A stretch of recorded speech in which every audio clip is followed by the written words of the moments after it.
ये suppose 2 plus sign 1 cos 1 है, ये 3 प्लस साइन 1 ऐसे डिक्रीज नहीं कर रहा, वो इंक्रीज करके जा रहा है, तो बीच की कुछ वैल्यू मिस हो जाएगी। यस सर, आगे समझ। ये सब लोगों को समझ में आ गया question?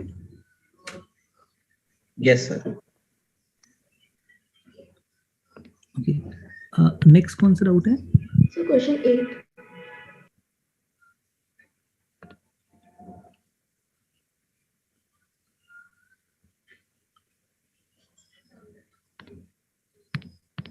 Number of ordered pair AB from the set A 1 2 3 4 5 so that the function is an injective mapping for all x belongs to real number. Injective mapping means 1 1. The function should be 1 1 from set number ordered pair AB from the set A. Okay, that means A and B, these two numbers belongs to this set 1 2 3 4 5. So thus that function is order pair from the set so that the function is an injective mapping. Okay, तो इसको 1 1 होने के लिए इसका dy by dx greater than 0 होना चाहिए. तो पहले हम फाइंड कर लेते हैं f dash x, so that will be x square plus ax plus b. Now f dash x should be always greater than 0, always less than 0, but ये always greater than 0 हो सकते हैं ना, कि अगर x का कोएफिशिएंट पॉजिटिव है तो? Yes sir. अच्छा, बट इसने तो इंटरवल दे दिया है 1 2 3 4 5. तो इसमें ये केस हो सकता है कि ये नेगेटिव भी हो जाए, मतलब कि ना कि सपोज 1 2 3 4 एंड 5 ये जो पॉइंट है इस इंटरवल में ग्राफ नेगेटिव हो जाए, तो हम बोलेंगे कि तो ऑलवेज ही नेगेटिव हो गया, क्योंकि हमारा जो इसमें डोमेन है, डोमेन में 5 ही एलिमेंट है 1 2 3 5, इवन रेंज में भी 5 एलिमेंट है. ये समझ में नहीं है A B from the set क्या है. Order pairs A B from the set so that the function is an injective mapping. मेरे ख्याल से ये डोमेन भी इसी में से लेना है और कोडोमेन भी इसी में से लेना है, मैं शायद यही बोल रहा है.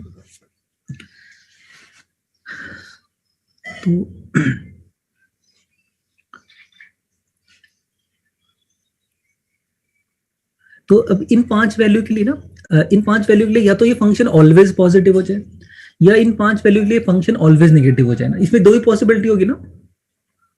Yes sir. तो अगर सपोज मतलब ये ऑलवेज अगर पॉजिटिव है इन 5 वैल्यू के लिए, तो इसमें तो बहुत थोड़ा सा केसेस बनेंगे. ऑलवेज पॉजिटिव ये हो सकता है कि 1 2 3 4 5 ग्राफ हर समय पॉजिटिव हो जाए, या ग्राफ कभी नेगेटिव हो बट इन 5 वैल्यू के लिए पॉजिटिव हो जाए, या फिर ग्राफ नेगेटिव हो बट इन 5 वैल्यू के लिए पॉजिटिव. मतलब ये वाले ग्राफ भी हमें कंसिडर करने पड़ेंगे इसमें. और एक है कि ऑलवेज ही पॉजिटिव हो जाए, वो भी हमें कंसिडर करना पड़ेगा.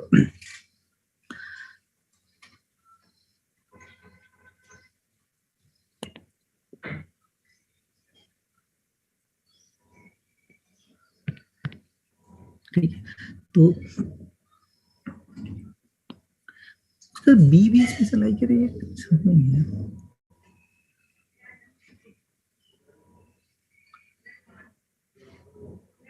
तो A B number ordered to AB from the set so that the function is an injective mapping. Ordered pair, number ordered pair from the set. जी कितने ordered pair होंगे?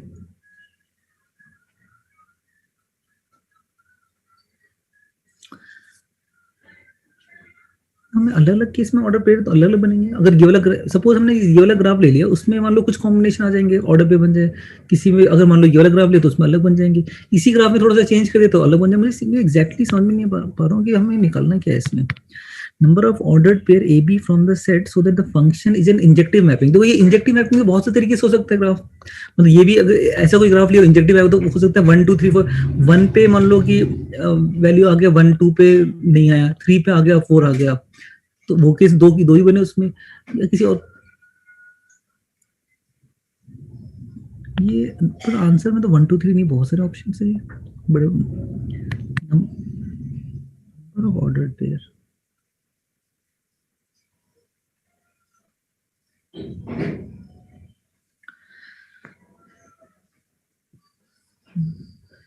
ये एग्जैक्टली निकालना क्या ना, समझ में नहीं आ रहा. नंबर ऑफ फंक्शंस निकालने हैं या क्या निकालना है इसमें. तो नंबर ऑफ ऑर्डर्ड पेयर बोल रहे हैं, number of ordered pair A B from the set so that the function is an injective mapping.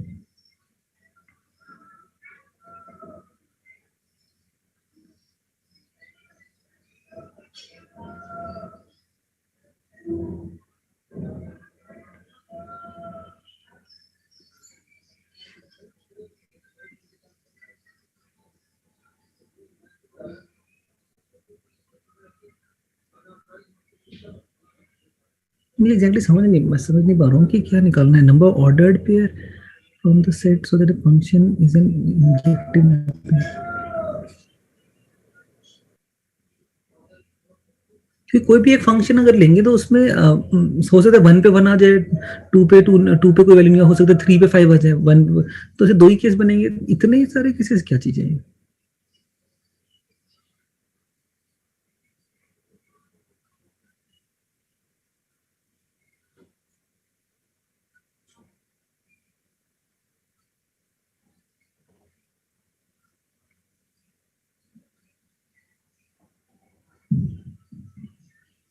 तो इसके इंजेक्टिव एक तो पहले सिंपल वाला केस देख एक सॉल्व करके देखते हैं. सिंपल वाला केस ले लिया हमने ऐसा कि ऑलवेज ही पॉजिटिव, तो इसका डिस्क्रिमिनेंट लेस देन 0 होना चाहिए. So B square minus 4ac is less than equal to 0, ये कंडीशन होगा. So a square is less than equal to 4b. तो मेरे ख्याल से वो ये बोल रहा है कि यही वाला केस लेने के लिए बोल रहा है मेरे ख्याल से. ये वाला केस लेके और जितने बन सकते हैं सारे बना दो अब कॉम्बिनेशन. तो अगर ए को मैंने 1 लिया तो ए का 1 के साथ तो कोई केस ही नहीं बनेगा ना. Yes sir. अगर ए को अगर मैंने 2 ले लिया तो मेरे ख्याल से बी को सिर्फ 1 ही लेना पड़ेगा. Yes sir. नहीं ए को 1 लिया तो बी के तो सारे केस बन जाएंगे. बी बड़ा होना चाहिए. सॉरी, ए को 1 लिया तो बी कैन बी 1 2 3 4 5, और ए को अगर 2 लिया ये 4 हो गया तो भी बी के सारे केसेस आएंगे. और ए को अगर हमने 3 ले लिया तो ये 9 हो गया. तो ये बड़ा होने के लिए बी के पास मेरे ख्याल से 3 4 5 तीन ही ऑप्शन बचेंगे. और ए को अगर हमने 4 ले लिया तो बी के पास 4 और 5 दो ऑप्शन बचेंगे. और ए को अगर मैं 5 ले लिया तो कोई केस नहीं आएगा ना. Yes sir. तो मेरे ख्याल से उन्होंने शायद ये वाला ग्राफ लिया है. ये अलग अलग ग्राफ में तो अलग अलग केस होंगे और उसमें भी मतलब पॉसिबल केसेस निकाल दिए सारे. एक पर्टिकुलर फंक्शन का नहीं लिया है. इसका आंसर क्या 50 नहीं आंसर है क्या. हाँ यस सर. बट इसमें ना थोड़ा क्वेश्चन में बहुत क्लैरिटी नहीं है, बहुत कंफ्यूजन. क्योंकि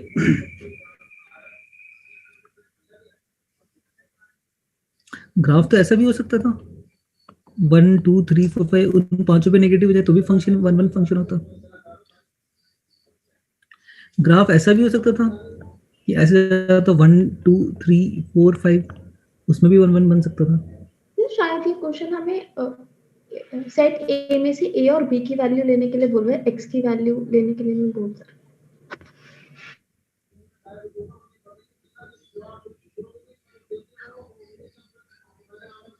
नहीं मैं ए बी के लिए बोल रहा हूँ. बट ए बी में देखो इसमें हमने क्या किया ना, discriminant less than equal to 0 करके ना ये आंसर आ गया. अगर मैं डिस्क्रिमिनेंट ग्रेटर देन 0 कर लूँ तो उसमें भी तो केसेस बनेंगे ना ए बी के, उसमें कुछ अलग फिर ए बी का रिजल्ट आ जाएगा. Yes sir.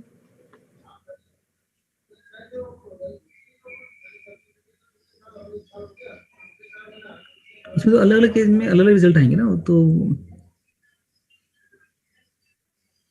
चलो ये सब लोग समझ में आ गए मेरे ख्याल से. जिसने क्वेश्चन बनाया है ना, जिसने भी, उसने यही सोच के बनाया होगा कि मतलब ये है तो ये वाला केस लेके ही कर लिया. बट ऐसा वाला केस भी आ सकता था 1 2 3 5 यहाँ पे, तो इसमें भी इस इन पॉइंट पे फंक्शन 1 1 है. अच्छा सॉरी सॉरी सॉरी, ये क्या है 1 2 3 5 तो ये अच्छा 1 2 3 5 ए एक्स की वैल्यू नहीं ना. Yes sir. Sorry sorry sorry मैं कुछ गलत कर रहा हूँ. अच्छा फिर तो मेरे ख्याल से ना ये बोल रहा फंक्शन ऑलवेज 1 1 हो. फंक्शन ऑलवेज हर इंटरवल में 1 1 हो और ये ए बी की वैल्यू मैं बार बार सॉरी कुछ एक्स की वैल्यू ले रहा हूँ. फिर तो यही केस बनेगा. मतलब ए बी की आप इनमें से कुछ भी value low but function x की हर वैल्यू के लिए 1 1 होना चाहिए. ये सॉरी ये क्लियर सब लोगों को क्वेश्चन. Yes sir. नेक्स्ट कौन सा डाउट है. 26.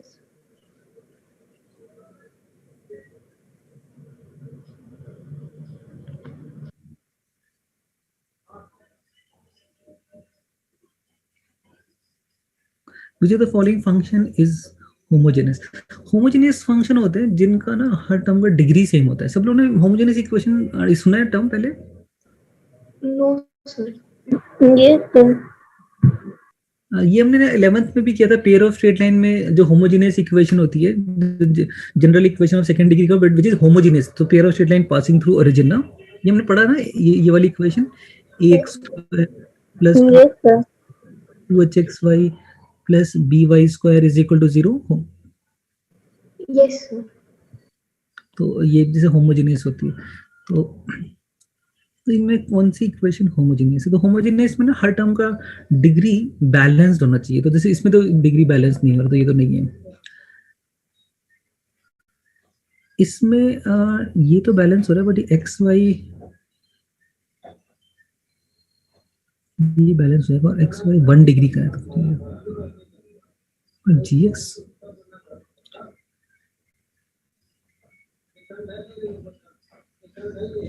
ये फिर भी होमोजेनियस लग रहा है एक्चुअली ना. इसमें थोड़ा डिनोमिनेटर में भी रख देते तो ज्यादा बेटर था वैसे तो, बट फिर भी ये होमोजेनियस इक्वेशन है. सिर्फ इतना ही एक्सप्रेशन देखना ना, ये एक्सप्रेशन होमोजेनियस है, 1 डिग्री का है basically. hx is xy by x plus y square, ये तो नहीं हो सकता.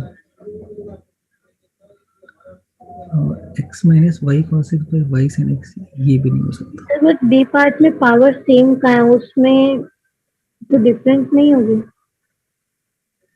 नहीं, देखो जो e की पावर है ना, e की पावर में तो मतलब जो न्यूमरेटर का डिग्री है वही डिनोमिनेटर तो बैलेंस हो गया, और ये 1 डिग्री का बन गया, फिर 1 डिग्री का बन गया. ये जो इसमें न्यूमरेटर का डिग्री, ये e की पावर में तो बैलेंस होना चाहिए ना. डिग्री तो हमें इसका देखना है, इसका डिग्री 1, इसका डिग्री 1, और ये तो बैलेंस होना चाहिए. ये कोई डिग्री थोड़ी दे रहा हुआ हमें, तो इसका जो न्यूमरेटर डिग्री डिनोमिनेटर से बैलेंस हो गया, वो तो बैलेंस हो गया, ये बैलेंस हो गया. तो ये वैसे एक्चुअली ना इसमें थोड़ा जो जो थोड़ा यहाँ पे ना gx के बदले जब फंक्शन पूछे ना तो gx ही है, तो ठीक है. इसका आंसर क्या है? बी आंसर है, कुछ आंसर दिए इन्होंने? Yes, sir. B दिया हुआ है. बी दिया ना. तो इसमें बेसिकली जैसे ये डिग्री 1 का दिया है इन्होंने फंक्शन, और e की पावर में जो है ना वो बैलेंस होना चाहिए. जो न्यूमरेटर, जैसे अगर मैं ऐसा भी फंक्शन लिख देता fx is equals to x sine inverse x square plus y square by xy plus y tan of x plus y, तो भी होमोजेनियस होता. कि देखो ये 1 डिग्री का ही है फंक्शन, तो 1 डिग्री का है, और इसमें जो साइन इनवर्स के लिए ये कोई डिग्री थोड़ी देगा, तो ये डिग्री नहीं देगा, तो इसमें जो न्यूमरेटर का डिग्री डिनोमिनेटर डिग्री बैलेंस होना चाहिए. तो ये अगर न्यूमरेटर डिग्री 2 है, डिनोमिनेटर डिग्री 2, तो बैलेंस हो गया. तो ये डिग्री नहीं दे रहा, तो न्यूमरेटर का डिग्री 1 है, डिनोमिनेटर का डिग्री 1 है, तो बैलेंस हो गया. तो ये होमोजेनियस इक्वेशन है. तो ये भी ना बेसिकली देखो 1 डिग्री का ये फंक्शन है, और जो न्यूमरेटर डिनोमिनेटर का डिग्री ना बैलेंस हो रहा है, तो ये होमोजेनियस है. जिससे ये नहीं लग रहा है इसमें, अगर यहाँ पे मैं y बाई एक्स कर देता और यहाँ पे x बाई वाई कर लेते, तो ये होमोजेनियस बन जाता. यहाँ भी तो ये सब लोगों को समझ में आ गया. यहाँ पे cos में ना x बाई वाई कर लेते, यहाँ पे तो ये होमोजेनियस बन जाता. समझ में आया कि जो ए पार्ट है वो होमोजेनियस क्यों नहीं है. इसमें y बाई अगर x हो जाएगा ना, तो ये होमोजेनियस बन जाएगा, और x बाई वाई साइन के अंदर जो टर्म है ना वो न्यूमरेटर डिनोमिनेटर की डिग्री तो नहीं दे रहे, तो बैलेंस होना चाहिए degree.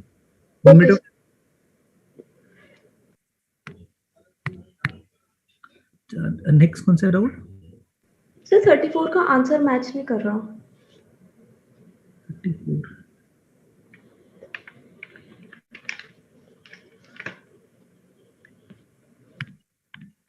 let gx be the inverse of fx, then gx be, ये हमें इसका इनवर्स फाइंड करना है. Let's replace fx that is y by x, and this will become 2 raised power y plus, इसको ना थोड़ा फ्रेश पेज में कर लेते हैं, तो थोड़ा कॉम्प्लेक्स है फंक्शन है.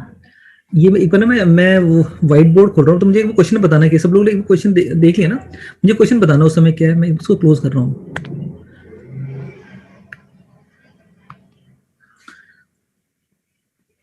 क्वेश्चन क्या था? fx is equals to 2 raised to power x plus 1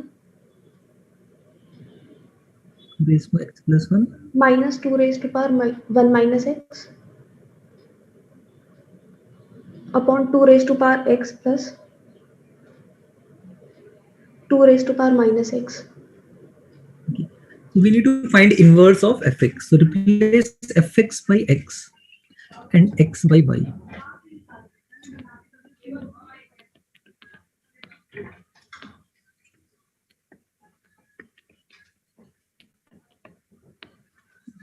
So now we will multiply this equation, we'll cross multiply it, and so it will become x 2 raised power y plus x 2 raised power minus y is equal to this. We can write as 2 into 2 raised power y, and this is equals to minus 2 into 2 raised power minus y. Now multiply this whole equation by 2 raised power y. So x times of 2 raised power 2y, and this will become 2 times of 2 raised power 2y. So we'll write as x minus 2 times of 2 raised power 2y, and this will become x, and this will become minus 2. So minus x minus 2. सब लोगों को यहाँ तक समझ में आ गया?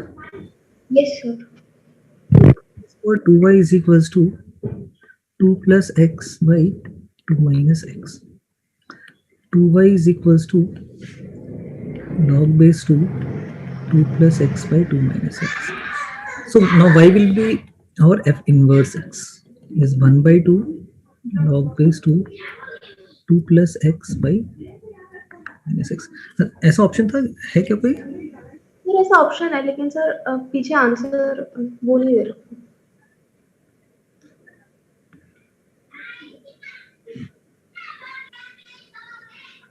इसका आंसर क्या है? Sir answer option C given है.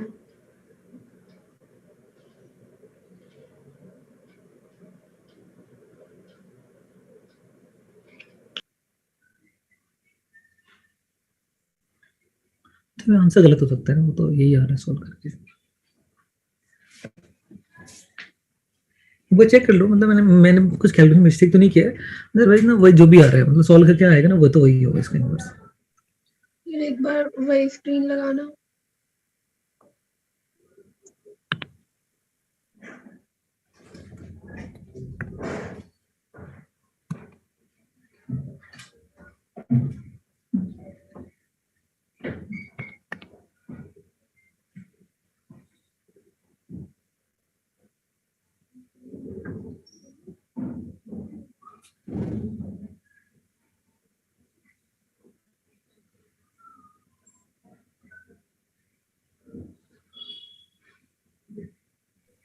सर हो गया note.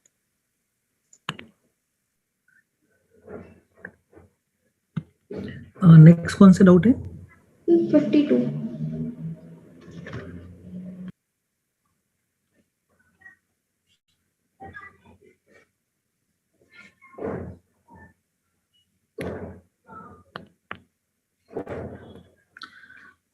Let fx be a polynomial of degree 5 with leading coefficient unity such that f of 1 is 5, f of 2 is 4, f of 3 is 3, f of 4 is 2, f of 5 is 1, then f of 6 is equal to. Okay. तो fx is a polynomial, इसको भी हम next में वहीं पे कर लेते हैं, इसमें बहुत स्पेस नहीं है.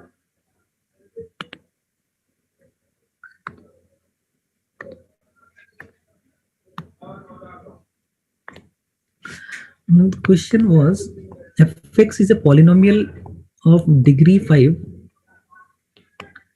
and पहला कंडीशन क्या था? f of 5 is equal to 1 था ना, यहाँ से स्टार्ट हुआ है. Yes sir. f of 5 is 1, f of 4 is equals to 2, f of 3 is equals to 3, f of 2 is equals to 5, 4, 3, f of 2 is equals to 4 and f of 1 is equal to 5. मेरे ख्याल से ये 5 condition given थे. Yes sir. We need to find the value of f of 6. तो कई बार बच्चे इसमें ऐसे क्वेश्चन देखते हैं और जल्दी से बोल देंगे f of 6 क्या होगा. देख के कोई क्या बोलेगा? 0. इसमें 0 कर देंगे और फिर वो गलत हो जाएगा, क्योंकि यहाँ पे हम ऐसे नहीं बोल सकते सीरो का, क्योंकि क्वेश्चन बोल रहा है fx is a polynomial of degree 5, तो हमें पहले पॉलिनोमियल बनाना पड़ेगा. नाउ जब भी ऐसे क्वेश्चन हो ना, तो जिन पॉइंट्स पे रेस्ट्रिक्शंस हो, तो जैसे 5, 4, 3, 2 एंड 1, ऐसे ये सारे क्वेश्चन हम 10th में सबने किया. 10th में हम लोग थोड़ा बहुत क्वेश्चन ऐसे करते हैं ऐसे, ठीक है. तो इसको देख के ना हम एक फंक्शन, एक पॉलिनोमियल लिख देते हैं. तो पॉलिनोमियल क्या होगा? That will B x minus 5, x minus 4, x minus 3, x minus 2, x minus 4. This is 5 degree polynomial, and f of 1 is 0, f of 2 is 0, f of 3 is 0, f of 4 is 0, f of 5 is 0. Now So we have now condition of 5 4 3 2 1. So that's why we have written like this: x minus 5 4 3 2 1. Now at x equals to 5, we want value 1. Now we need to see what is the pattern. Generally, there is some pattern at 5 1 4 2 3 3 2 4 1 5. So I will write this as 6 minus x. So when I substitute x is equal to 5, I will get 1. When I substitute x equal to 4, I will get 2. At x equal to 3 3, and x equals to 2 will get 4, and at x equals to 1 will get 5. So this is a 5-degree polynomial which satisfy all these conditions. Everyone is clear? तो देखो इसमें और कोई दूसरा बच्चे, कई बार बच्चे ऐसे क्या करते हैं कि एक पॉलिनोमियल ले लेते हैं, 5 डिग्री का ही ले लेते हैं. वो क्या करेंगे? a x raised पर 5, b x raised पर 4, c x cube, d x raised x square, e x plus f, और उसमें ना फिर ये सारी वैल्यूज पुट कर लेते हैं. और उसमें ना लीडिंग कोएफिशिएंट 1 था ना शायद? Yes sir. लीडिंग कोएफिशिएंट 1 है तो a1 कर लेंगे. चलो यहाँ से a नहीं, तो इसमें कितने अननोन आ जाएंगे? जैसे b c d e f, 5 unknown आ जाएंगे. फिर क्या करेंगे? वो 5 पुट करके 1 करेंगे, तो अब फिर 4 पुट करके 2 करके ऐसे करना. फिर 5 इक्वेशन और 5 वेरिएबल आ जाएंगे, और फिर a b c d की वैल्यूज फाइंड करके और फिर पॉलिनोमियल निकालेंगे. और फाइनली जो पॉलिनोमियल फाइंड करेंगे वो यही पॉलिनोमियल आने वाला है. तो दूसरा क्या मतलब है कि अगर यहाँ कुछ पैटर्न बन रहा है 5 4 3, हमने पैटर्न देखा कि इन दोनों का जो सम है 6 आ रहा है ना, 5 + 1 6, 4 + 2 6, 3 + 3 6, 4 + 2 6, 5 + 1 6. सो तुमने ऐसे लिख दिया 6 minus x. अगर आप इसमें 5 पुट करोगे तो 1, तो ताकि जो भी ये वैल्यू है ना y है, तो दैट इज 6. x + y 6 आ रहा है ना, this is y, this is x + y is always 6. ये सब लोगों को समझ में आ गया कैसे बनाया हमने? Yes sir. अब इसमें 6 पुट करके फाइंड कर लो क्या आ रहा है आंसर. Okay sir. 120 आ जाएगा.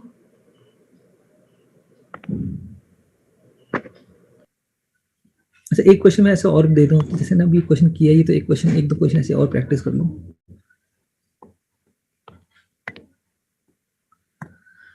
Suppose fx is a polynomial of degree 4 and having leading coefficient 2. Leading coefficient का मतलब होता है जो मैक्सिमम डिग्री वाला जो टर्म होगा ना उसका कोफिशिएंट. सपोज 4 डिग्री का तो x raised पर 4 का coefficient, having leading coefficient 2, and f of 1 is 1, f of 2 is 4, f of 3 is 9, f of 4 is 16. Then find the value of f of 5.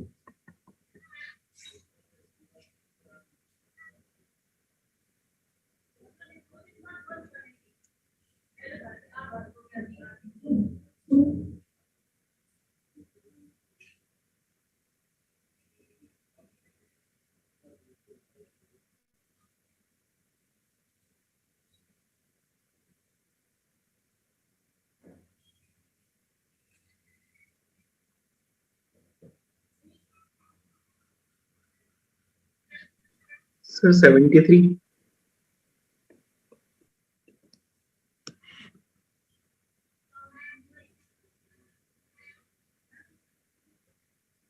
मैंने f of 5 पूछे ना, f of 7 तो निकाला तुमने, f of 5 पूछा मैंने.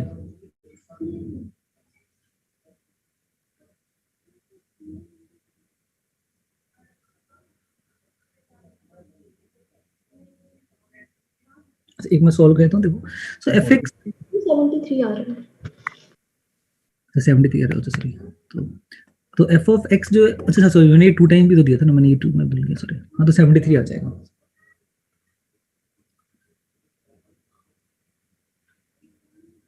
सब लोग को आ गया 73?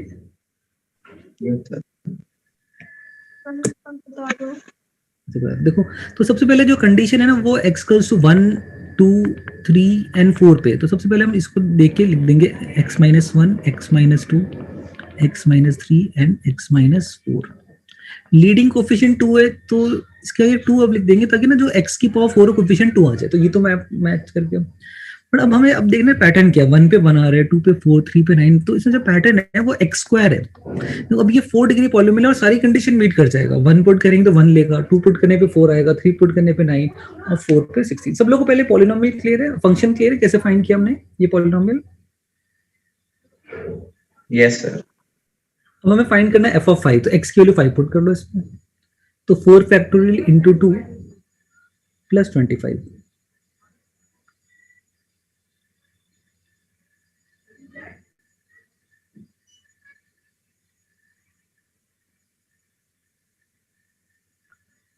एक क्वेश्चन और कर लेते हैं, किसी किसी थोड़ा कंफ्यूजन हो रहा है। Now suppose fx is a polynomial of degree, fx is a polynomial of degree 5 and f of 1 is 1, f of 2 is 1 by 2, f of 3 is 1 by 3, f of 4 is 1 by 4, f of 5 is 1 by 5, and f of 6 is 1 by 6. Then find the value of f of 7. इसमें leading coefficient given नहीं है।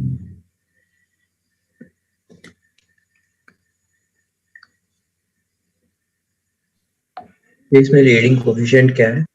Leading coefficient given नहीं है हमें। Okay sir.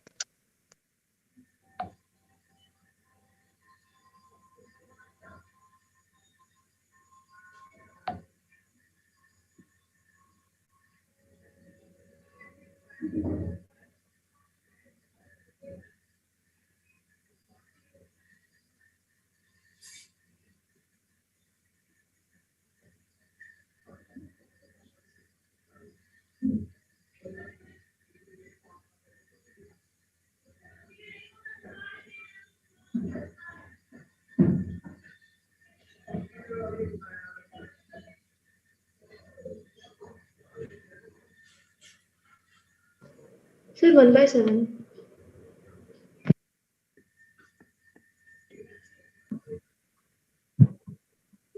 तो एक बार वो बता दो कि लास्ट क्वेश्चन में हमने 2 से मल्टीप्लाई क्यों किया? क्योंकि उसमें मैंने लीडिंग कोएफिशिएंट 2 दिया था। लीडिंग कोएफिशिएंट मतलब x की जो मैक्सिमम डिग्री है उसका कोएफिशिएंट 2 होना चाहिए। तो जब ये मल्टीप्लाई होगा ना, x की पावर 4 को 1 आ रहा था, तो उसको 2 से मल्टीप्लाई करते वो 2 बन जाए। इसमें लीडिंग कोएफिशिएंट गिवन था, वो उसकी वैल्यू 2 दिया था हमने। तो इधर कुछ भी गिवन नहीं होगा तो हम कुछ नहीं लिखेंगे ना? नहीं, कुछ गिवन तो होगा ही कुछ ना। देखो जैसे बेसिकली अगर 4 डिग्री का पॉलिनोमियल है ना, कोई भी देखो ऐसे इन जनरल सोचो कि 4 डिग्री का पॉलिनोमियल, तो कितने अननोन बनेंगे उसमें? कितने अननोन आएंगे?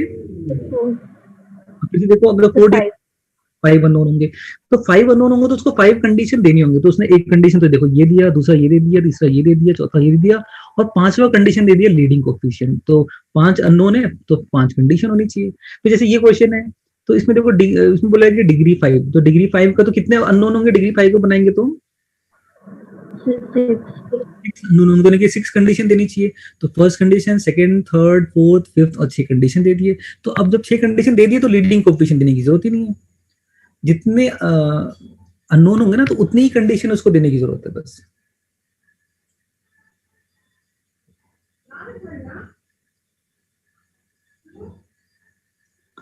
ये और किसी को हुआ सवाल?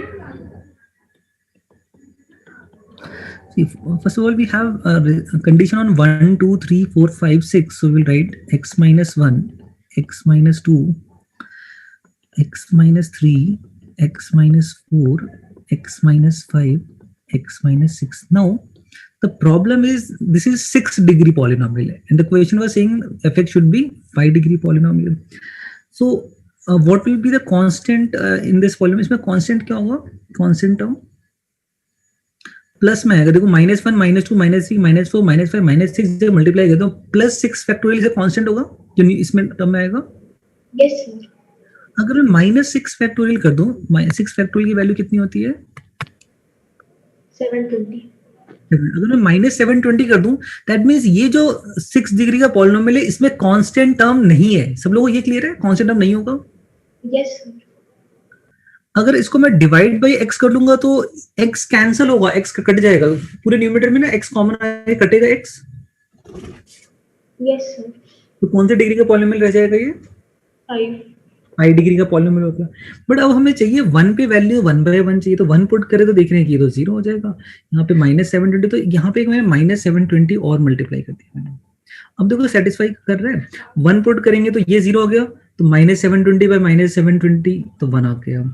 2 पुट करने पे ये 0 हो जाएगा, तो -720 बाय -720 इंटू 2, तो ये 1/2 ही लेगा ना 2 पुट करने पे। Yes sir. 3 पुट करने पे 1/3 ले लेगा, ऐसी सारी वैल्यू ले लेगा। और अब 7 पुट करके फिर 7 पे वैल्यू फाइंड कर लेंगे इसका कितना आ रहा है। ये सब लोग को समझ में आ गया? Yes sir.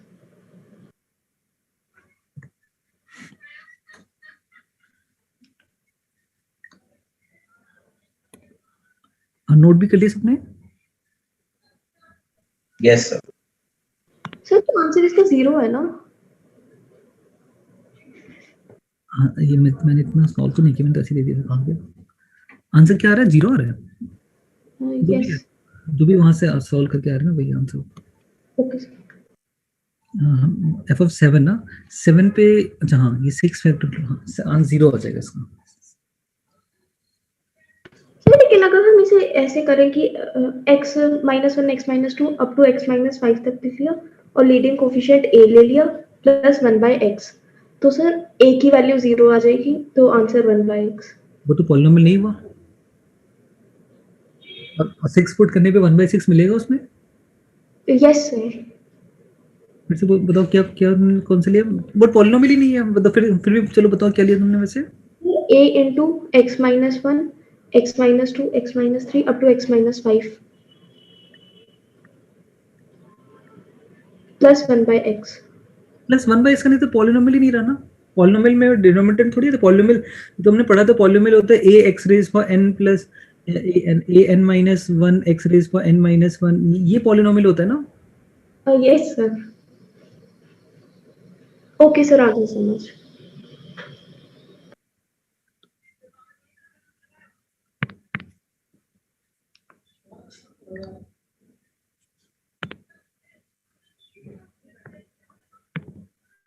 नेक्स्ट कौन सा डाउट है? सर और हो गए थे। तो और किसी ने सॉल्व किया है इस शीट को? क्योंकि इसमें बहुत क्वेश्चन थे वैसे, मतलब सिंगल कैरेट सारे कर ली ना 70। तो मल्टी कैरेट नहीं किया, तो मल्टी कैरेट हम अभी सॉल्व कर लेते हैं इसके। तो क्वेश्चन नंबर 1 सब लोग, मैं इससे ना 2 मिनट सॉल्व करने का टाइम दूंगा, उसके बाद फिर हम इसको सॉल्व करते रहेंगे। Question number 1,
sir option A और डी, हाँ, कौन कौन सा ऑप्शन आ रहा है?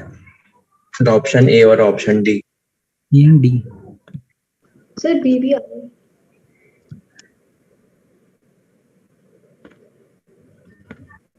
हम इसको सॉल्व कर लेते हैं। देखो पहले क्वेश्चन बोल रहा है this is a periodic function and even function and period is 10। तो इसका जो ग्राफ इसने जो दिया 0 to 5 दिया, तो 0 to 5 जो भी ग्राफ 0 से 2 में तो स्ट्रेट लाइन है, उसके बाद मेरे ख्याल से कोई क्वाड्रेटिक जैसे जा रहा है और फिर कुछ स्ट्रेट लाइन है। तो जो 0 to 5 में जो इसका ग्राफ आएगा सेम वैसे ही ग्राफ -5 to 0 में पहले ऐसे ड्रॉ हो जाएगा, ठीक है। तो और ये -5 to 5 पूरा इंटरवल 10 हो गया और ये पीरियड इसका रिपीट करते रहेगा। तो f ऑफ -4 जो -4 पे फाइंड करना है और 4 पे फाइंड करना है वो सेम ही होगा। तो 4 पे वैल्यू कितनी आ रही है इसकी 40, तो ये ए ऑप्शन तो करेक्ट है।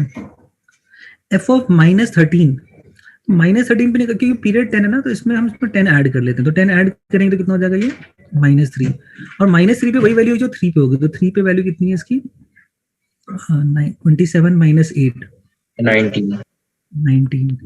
f ऑफ 11 इसमें 10 ऐड है, 10 सब्ट्रैक्ट कर दो, 10 सब्ट्रैक्ट कर लो। f ऑफ 1 और 1 पे वैल्यू कितनी है 2। 13 है तो 10 सब्ट्रैक्ट कर लो 3, और 3 पे वैल्यू कितनी है 3 पे तो हमने फाइंड कर लिया था ना। 3 पे इसका भी तो 3 आया था ना। Yes sir. और f ऑफ -11 क्योंकि इवन फंक्शन है, f ऑफ 11 और f ऑफ -11 तो सेम ही होगा। अब -13 नहीं होगा तो ये +2 7, तो ये बी ऑप्शन भी करेक्ट है। f of 5 is not defined, but f of 5 value तो डिफाइंड ही है, 50 आ रही है, तो ये ऑप्शन तो रॉन्ग ही हो गया। Range of fx is 0 to 50, range check कर लो। 0 पे 0 जा रहा है, 2 पे 4, तो ये वैल्यू ले रहा है 0 to 4। 2 पुट करने पे 12 - 4 एंड 4 पे 48 40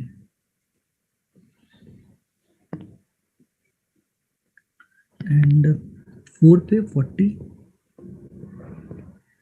एंड 5 पे 50। तो जो एक्चुअल रेंज है वो 0 to 50 पूरा हो जाएगा, क्योंकि 4 यहाँ ओपन था, यहाँ पे 4 क्लोज हो गया, 40 ओपन था तो 40 क्लोज हो गया, तो 0 to 50 टोटल इसका रेंज आ जाएगा ना रेंज। ये भी ऑप्शन सही है। Yes sir. सब लोगों को फर्स्ट क्वेश्चन समझ में आ गया? Yes sir. Next second solve कर लो।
हाँ, सेकंड हो गया सॉल्व किसी का?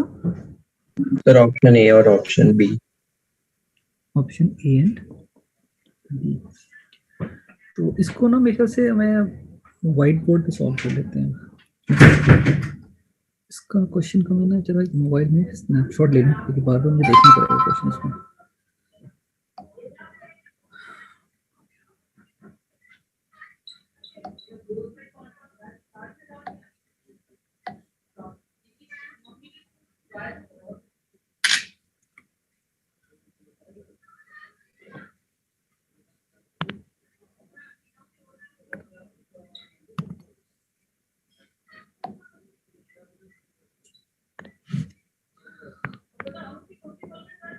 So here the function fx is mod of x square minus 4x plus 3 minus 2, in which of the following is are correct. Fx equals to m has exactly 2. So first we need to draw the graph of this function. So x square minus 4x plus 3 will factorize into x minus 1 and x minus 3. So its roots are 1 and 3. और 2 पे value कितनी आ जाएगी इसकी? 2 पे कितना आ रहा है? 4 minus 8 plus 3. और 2 पे वैल्यू कितनी आ रही है? minus 1.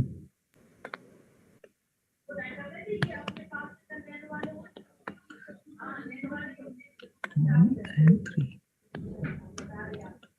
And minimum value is minus 1. Now when we take mod of this function, so then graph will be like this. Its value will be 1. Now we need to subtract 2. That means we will move this graph along negative y-axis by 2 units. So this 0 will become minus 2. 3 will become minus 2, and this will become minus 1. And then, and at x equal to 0, the value is 3. X equal to 0, value is 3. तो जब इसका 1 unit का यहाँ पे change होगा, जो 3 पे था उसको 2 यूनिट सब नीचे किया तो वो मेरे ख्याल से 1 पे आ जाएगा. तो ये 1 पे यहाँ से जाएगा, मतलब ओरिजिन में कट नहीं कर रहा. सब लोग ग्राफ क्लियर है? यहाँ अभी तो पूरा नहीं हुआ. ये basically mod of x square minus 4x plus 3 का मॉड माइनस 2 का ड्रॉ किया है. इस पूरे का फिर से मॉड लेना होगा. तो जो एक्चुअल जो ग्राफ हो जाएगा ये किसी पॉइंट पे कट करेगा यहाँ पे.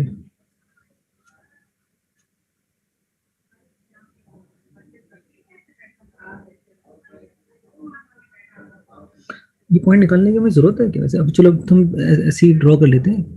अगर जरूरत पड़ी तो पॉइंट के कोऑर्डिनेट निकाल सकते हैं वैसे ना. अभी तो हम सॉल्व नहीं कर रहे. इसको अल्फा मान लेते हैं. This is, let's say this is alpha and this is beta. तो 1 3 यहाँ से अल्फा, और देन ये जो वैल्यू माइनस 2 थी वो 2 पे पहुंच जाएगा.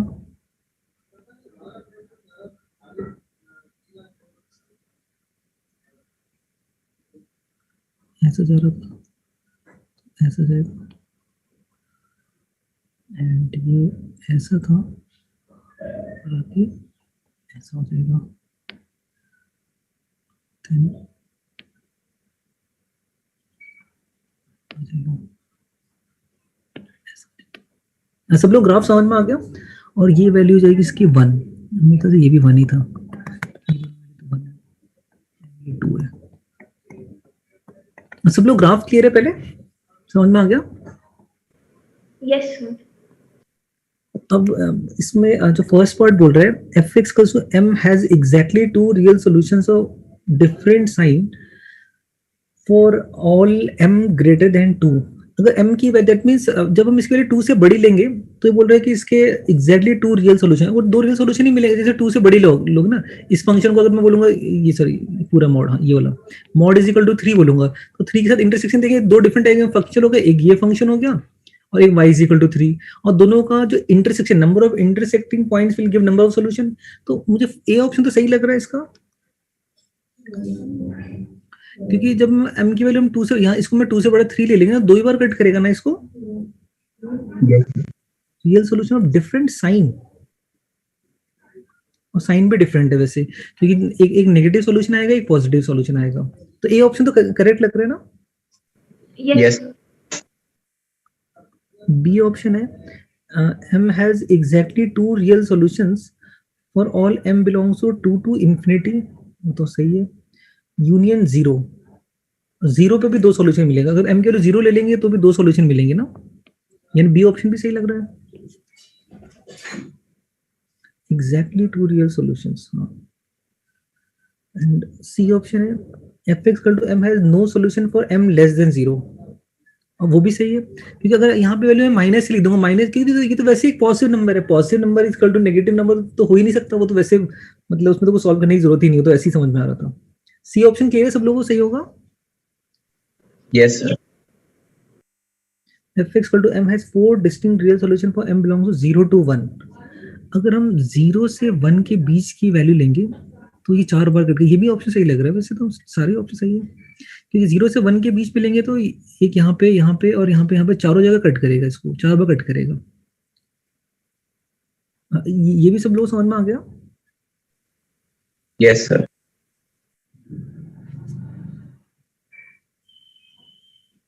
किसी को इस क्वेश्चन में डाउट है या सब लोगों को समझ में आ गया सेकंड क्वेश्चन? ये थोड़ा सा ट्रिकी है वैसे question,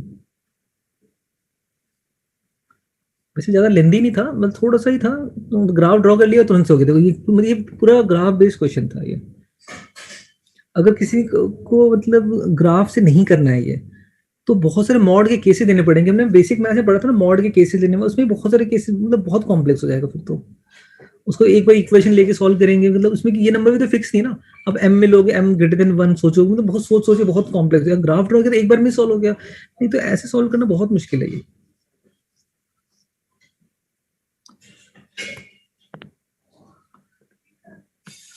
next third question,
third हो गया सॉल्व किसी का? Sir C and D.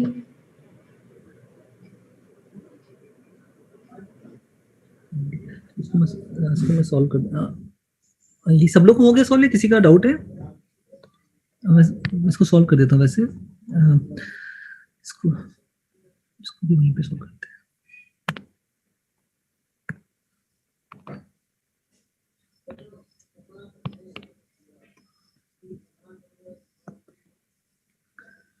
fx is equals to cos inverse 1 minus tan square x by 2 by 1 plus tan square x by 2 and domain find करना है, range find करना है, even. इसको हम पहले ग्राफ ड्रॉ कर लेते हैं। सो इसको पहले सिंप्लीफाई कर लेते हैं, बहुत कॉम्प्लेक्स सा फंक्शन दिख रहा है। So to simplify this function we will let इसकी तो आइडेंटिटी है 1 minus tan square x by 2 by 1 plus tan square x by 2. What we can write it as? cos x. सब लोगों को ये क्लियर है कि इसको ऐसे लिख सकते हैं cos x? Yes.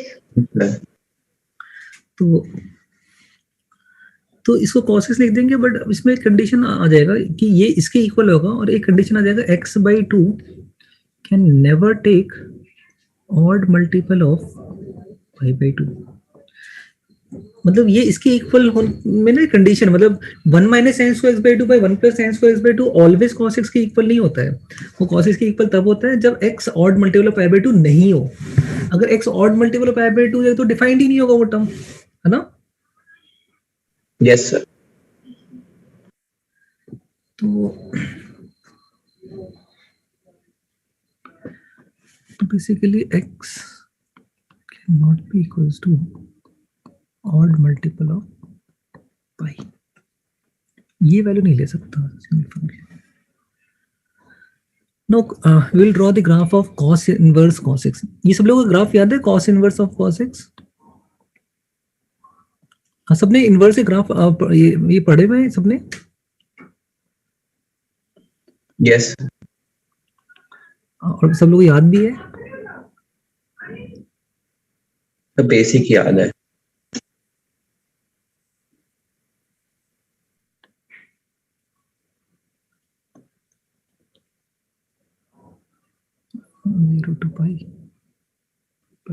बट इसमें जो ऑड मल्टीपल ऑफ पाई पे ना मेरे ख्याल से ओपन बबल लग जाएगा, तो यहाँ पे हमें शायद ओपन बबल लगाना पड़ेगा।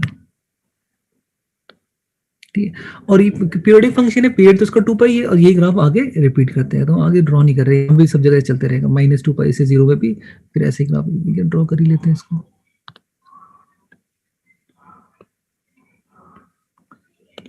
ठीक है, ये ऐसे चलते रहेगा ग्राफ। सब लोगों को पहले ग्राफ याद है cos इनवर्स cos x, यही होता है।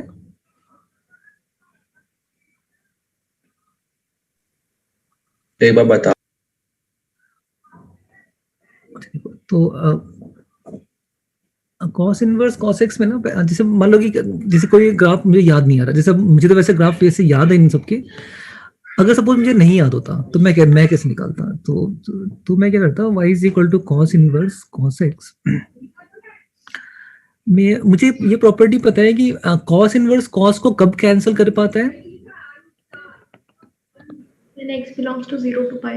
0 to pi। ये मुझे प्रॉपर्टी पता है कि cos इनवर्स cos को तभी कैंसिल कर पाएगा जब x belong to 0 to pi। तो 0 to pi में तो कोई कंफ्यूजन ही नहीं है कि जब x की वैल्यू 0 to pi होगी तो cos इनवर्स cos को कैंसिल कर दो, कौन सी इक्वेशन बनेगी? x is equal to y. x equal to y, y is equal to x, और y is equal to x तो स्ट्रेट लाइन है जिसका स्लोप 1 है, ओरिजिन से पास करता है ना। Yes sir. तो ये पॉइंट पे पहुंच जाएगा पाई पे। अब प्रॉब्लम होती है इसके बाद, अब आगे करें, आगे पीछे हम कैसे फाइंड करें? तो जैसे इसमें तो क्लियर है 0 to pi में हो गया, उसके बाद थोड़ा सा फिर हमें सोचना पड़ेगा। जैसे सपोज मैंने अब नेक्स्ट इंटरवल लिया, x belongs to pi to 2 pi।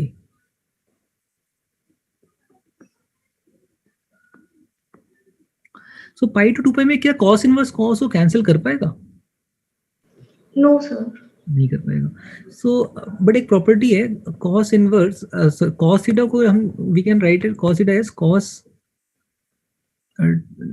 360 minus theta भी cos थीटा होता है ना, cos 360 minus theta is cos theta. Yes. हम ऐसे लिख सकते हैं। नो वेरीफाई करते हैं 2 pi minus x का रेंज क्या होगा? When x belongs to pi to 2 pi, what will be range of -x? Minus से मल्टीप्लाई करते इनइक्वालिटी साइन चेंज होता है, इनइक्वालिटी साइन चेंज होगा तो 2 pi इधर आ जाएगा और पाई साइड चले जाएगा ना। Yes sir. और इसमें 2 pi ऐड कर लेंगे तो what will be range of 2 pi minus x? 0 to pi. और अगर ये 0 to pi अंदर टर्म 0 to pi लाई कर रहा है तो क्या cos इनवर्स cos को कैंसिल कर सकता है? Yes Yes. sir. तो यानी कि पाई से लेके 2 पाई में जो ग्राफ होगा that will be y is equals to 2 pi minus x when ये cos inverse will get cancel by cos. So now how to draw y is equals to 2 pi minus x when x is equal to pi y की value क्या होगी पाई ये point आ गया x is equal to 2 pi की तो y की value क्या होगी 0. 0. तो अगर जैसे नहीं जैसे आता है ना तो थोड़ा सा लगता है 2 मिनट लगता है और जब इसका हमें पीरियड तो पता ही है कि किसी फंक्शन का पीरियड डिपेंड करता है सबसे लास्ट वाले फंक्शन पे. बट अगर लास्ट वाला function sine cos sec cosec में तो दिखने कि प्रीवियस फंक्शन इवन तो नहीं है कॉस इनवर्स इवन नहीं होता cos inverse minus x is pi minus cos inverse x तो ये इवन ऑड में नहीं आ रहा तो सिंपली इसका पीरियड 2 पाई होगा तो इतना ड्रॉ कर लिया तो आगे तो पीछे फिर वैसे ही ड्रॉ होता जाएगा. ग्राफ क्लियर है सब लोगों को कैसे ड्रॉ किया हमने Yes, sir. याद रखो ना तो ज्यादा बेटर है तो नहीं भी आता तो निकल जाता है वैसे. तो ये हमने ग्राफ ड्रॉ कर लिया कॉस इनवर्स इस एफएक्स का. नो अब ये बोल रहा है कि डोमेन इज आर तो क्या इसका डोमेन क्या होगा इसका So all real numbers except odd multiples of pi. तो ये ऑप्शन तो रॉन्ग है वैसे फिर range is 0 to pi B option correct होगा. No, sir. No, sir. Pi में अगर वो ओपन ब्रैकेट कर देता ना तो वो करेक्ट हो जाता मैं क्योंकि 0 तो ले रहा है पाई ले नहीं पा रहा पाई में बबल ओपन बबल है F X is even C option correct होगा Yes, sir. क्योंकि y एक्सिस वर्ड सिमेट्रिक है. F X is derivable in pi to 2 pi pi से लेके 2 पाई इसके बीच में हर पॉइंट पे डिफरेंशिएबल है Yes, sir. Yes, sir.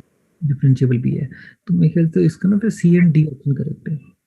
सब लोगों को समझ में आ गया क्वेश्चन इसमें इसीलिए इसका ग्राफ ड्रॉ करना था कॉस इस पहले इसको इस फॉर्म में लिख दो बट जब इसको इस फॉर्म में लिखते वक्त ना ये कंडीशन और लिख देना कि ये कंडीशन भी है और उसका फिर ग्राफ ड्रॉ करके मैं देख लिया सारे रिजल्ट.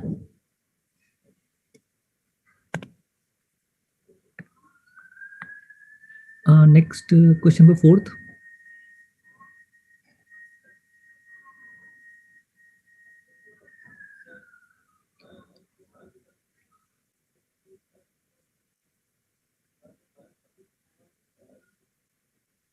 ये शीट के क्वेश्चन है थोड़े से टफ है ये सब लोग ये शीट ज्यादा टफ लग रहा है या मतलब थोड़ा टफ है या मतलब इजी है सर पैकेज से तो ज्यादा टफ है.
ये हुआ सोल्व किसी का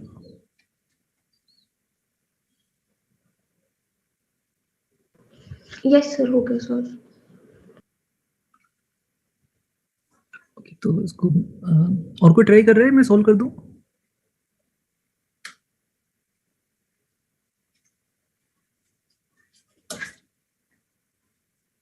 ओके मैं सोल्व करता हूँ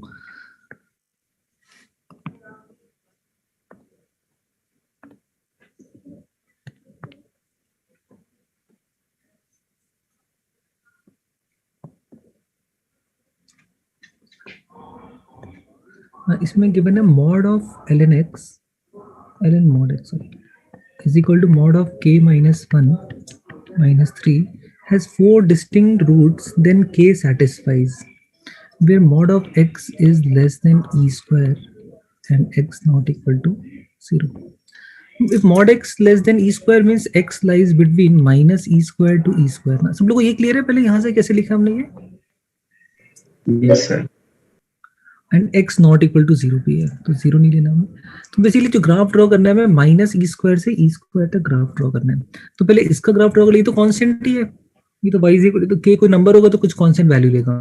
तो इसका ग्राफ ड्रॉ कर लेते हैं। तो इसको ड्रॉ करने के लिए first y equal to this को ड्रॉ करने के लिए first we will draw graph of y equal to ln x। Then पहला जो मॉड लगेगा फंक्शन का, ये सब लोगों को रूल याद है ना कि अगर x पे फंक्शन पे तो पहला मॉड फंक्शन का लेना होता है। Yes, sir.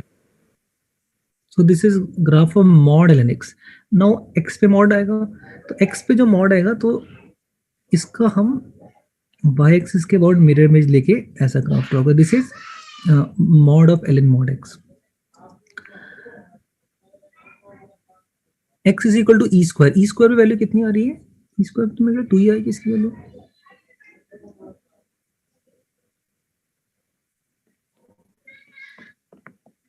और माइनस ई स्क्वायर पे भी 2 आ जाएगी। तो जो इसका जो ग्राफ है हमें ना इतने इंटरवल में देखना है, इसके आगे ड्रॉ करना ही नहीं है। एक्स इतना ही आ रहा है और जीरो पे तो वैसे भी डोमेन में ही नहीं है, जीरो तो वैसे भी समझ में आ रहा है। तो अब ये बोल रहा है क्वेश्चन हैज 4 डिस्टिंक्ट रूट्स। तो इसमें तो मेरे ख्याल से कोई भी हम अगर लाइन ड्रॉ करें तो ऑलवेज 4 पॉइंट पे कट करेगा। Yes, sir. निकालना क्या है? तो that mean mod of k minus 1 minus 3 zero नहीं हो सकता, जीरो से तो बड़ा होना चाहिए और मेरे ख्याल से 2 से छोटा होना चाहिए ना, क्योंकि 2 कि इसके बाद तो हम ले ही नहीं रहे x की वैल्यू, तो ये वाला पोर्शन तो आगे आएगा ही नहीं। Less than 2। सब लोगों को ये क्लियर है? Yes, sir. Yes, sir. Mod of k minus 1 should lies between 3 to 5. K minus 1 should lies between minus 5 to minus 3 union 3 to 5. K belongs to minus 4 to minus 2 union 4 to 6। ये आ जाएगा। तो अब इसमें हमें find करना है K satisfy। एक बार ये 2 का बता दो, 2 कैसे स्पेसिफाई हुआ? ये तो जैसे इसमें ना बोल रहे हैं कि x की वैल्यू ई स्क्वायर तक होगी। तो अगर देखो जैसे ये x की वैल्यू ई स्क्वायर तो कोरस्पॉन्डिंग जैसे x अगर ई स्क्वायर है तो इस ग्राफ में y की वैल्यू क्या होगी इस पॉइंट का निकालते हैं अगर हम। तो मैंने देखा यहाँ पे x में ई स्क्वायर पुट किया, तो ln ई स्क्वायर करेंगे तो 2 ln e बन जाएगा। Yes sir. और ln e की वैल्यू तो 1 होती है, तो ये 2 ही हो जाएगा इसकी वैल्यू। Yes sir. तो इससे हमने 2 पॉइंट निकाले। सब लोगों को पहले यहाँ तक समझ में आ गया कैसे हमने फाइंड किया है? Yes sir. अब इसमें देखना है कि जो ऑप्शन देना कौन कौन सा ऑप्शन इस इंटरवल में लाई कर रहे हैं। -4 से -2 ए ऑप्शन तो मैच कर ही रहा है एग्जैक्टली। 4 to 6 बी ऑप्शन ही मैच कर रहे हैं। सी ऑप्शन जो है 1/e से लेके e, 1/e से e इसके इंटरवल में लाई करेगा? नहीं करेगा, तो ये सी ऑप्शन तो रॉन्ग हो जाएगा। डी ऑप्शन है 1/e स्क्वायर से 1/e, वो भी नहीं करेगा क्योंकि इसने बोला कौन कौन से केस सेटिस्फाई, तो इसके बीच का भी कोई नंबर हो तो सेटिस्फाई कर जाएगा तो ना, बट इसमें कोई ऑप्शन सेटिस्फाई, ए और बी ऑप्शन सेटिस्फाई कर रहे हैं इसके।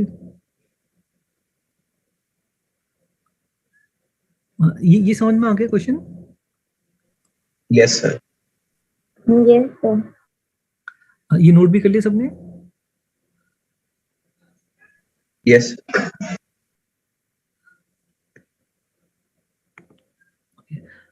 Next 5th।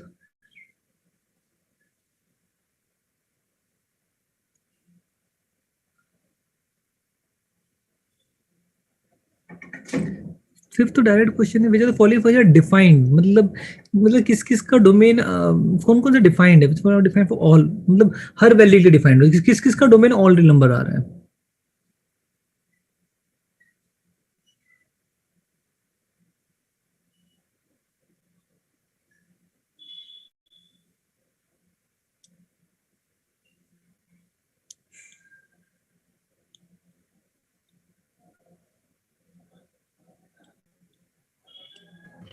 Sir ABC। ABC तो दिख ही रहा है, और ABD दिख रहा है ना, DP तो D में क्या tan ln 1 plus mod x। Sir ये वैल्यू अगर पाई बाय 2 हो गई तो डिफाइन नहीं होगा। ln 1 plus mod x, ln 1 plus mod x pi by 2। हाँ, ये D तो नहीं होगा, D कभी कहीं कहीं पे पाई बाय 2 आ रहा होगा। हाँ, D तो नहीं होगा, सेकंड वर्स हो जाएगा, ये हो जाएगा, और ये मैं ये चेक करना पड़ेगा इसको। सर ये हो जाएगा क्योंकि इसकी मिनिमम वैल्यू अंडर रूट 1 आएगी। हाँ,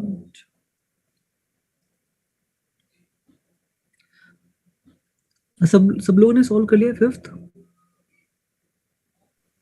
Yes, sir.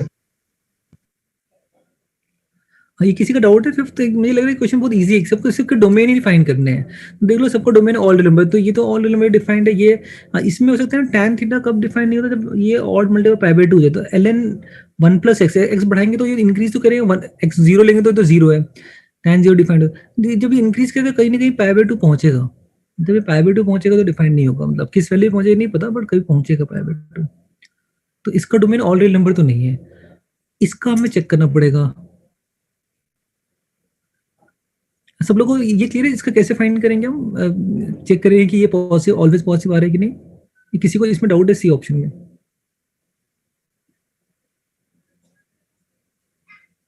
पहले cos 2x को लिख दो, 2 cos स्क्वायर x माइनस 1, और cos x का फिर परफेक्ट स्क्वायर बना लो, और फिर वहां से चेक कर लो।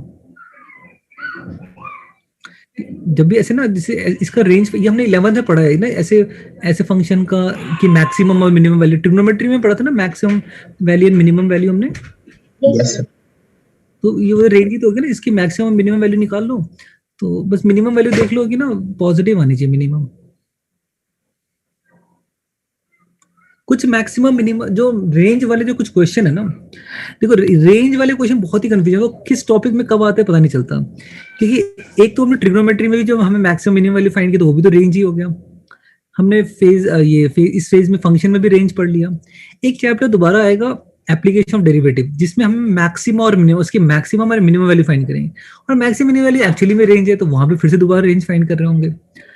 और कोऑर्डिनेट ज्योमेट्री में भी हमने रेंज फाइंड किया है, M G M sorry progression series में भी हमने एम रेंज फाइंड किया है, जब हमने बोला कि इसकी मिनिमम वैल्यू क्या है, जैसे 2x plus 3y plus z is equals to 10 है suppose, so x cube y square z cube x cube, इसकी मैक्सिमम वैल्यू क्या होगी? तो जब हम इसकी मैक्सिमम वैल्यू, इसका रेंज या इसकी मैक्सिमम वैल्यू क्या होगी, इसकी मिनिमम वैल्यू क्या होगी, तो ये जो हमने फाइंड किया था, इसको AMGM से किया था ना हमने 11th में। Yes sir. तो वो भी, Yes, sir. तो मैक्सिमम मिनिमम जब भी हमने फाइंड किया, तो वो भी एक्चुअली वही था, क्या बोलते हैं, रेंज ही था, या फिर वो भी रेंज का क्वेश्चन ही था।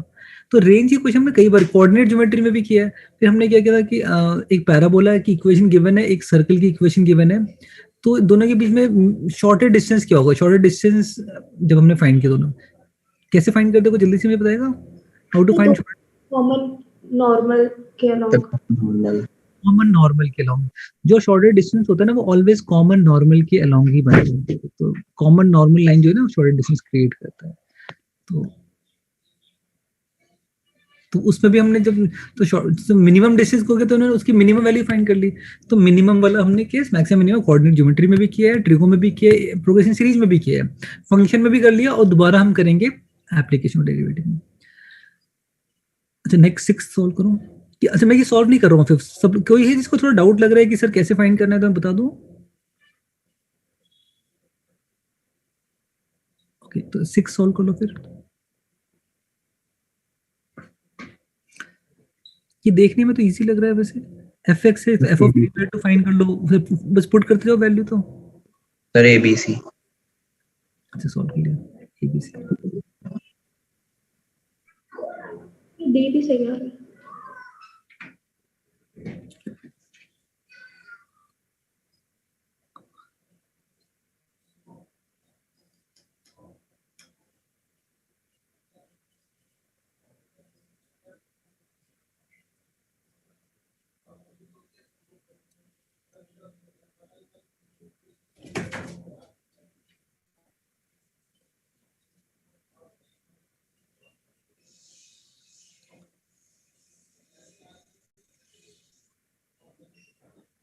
ये सब लोगों को हो गया सॉल्व 6 क्वेश्चन।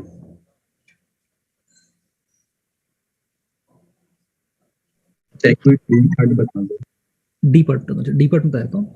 तो डी पार्ट में पहले मैं फाइंड करना एफ ऑफ 4। तो एफ ऑफ 4 जो है इस वाले में आएगा, एफ ऑफ 4 इज 6। देन बनेगा एफ ऑफ 4, तो यानी कि बेसिकली 6 पुट करेंगे तो क्या आ जाएगा 8। अब मेरे ख्याल से 8 पुट करेंगे तो 10 आएगा। तो बेसिकली एपी की सीरीज चल रही है और इसमें मैं कौन सा टर्म फाइंड करना है एपी का, तो 1004th जो टर्म होगा ना इस सीरीज का, 1004th टर्म होगा, वो हमें फाइंड करना होगा ना। Yes sir.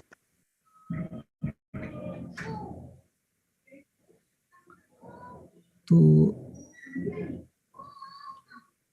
T1004th term will be a plus n minus 1। n minus 1 कितना हो जाएगा 1003, एंड d कॉमन डिफरेंस कितना है 2। 6 plus 2006 2012। हाँ, ये क्लियर है। Yes sir.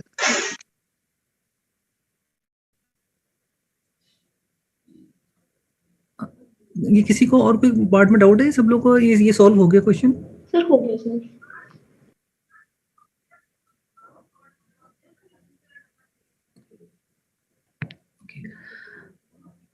सेवेंथ,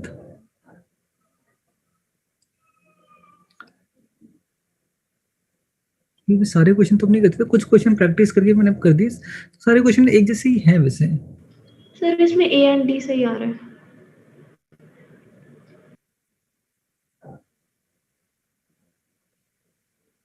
ये भी वैल्यू पुट करने वाला ही थी उसमें। तो एफ इनवर्स 1 मतलब फंक्शन किस वैल्यू पे 1 हो रहा है, फंक्शन किस वैल्यू पे पाई हो रहा है, किस वैल्यू, तो चेक करके देख लो 5 पे हो रहा है कि नहीं, किस वैल्यू पे हो रहा है वो भी देखना नहीं, मतलब 4/3 पुट करना है। इसे 4/3 पुट करके देखो 1 आ रहा है कि नहीं, पाई पुट करके देखो 1 आ रहा है कि नहीं, ऐसे देखते हो किस किस पे आ रहा है।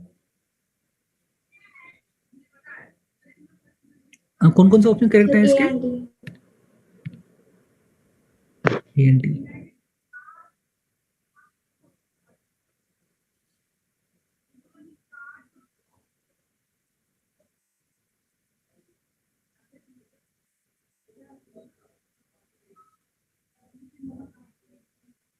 हाँ, सब लोग आ गया ए and D.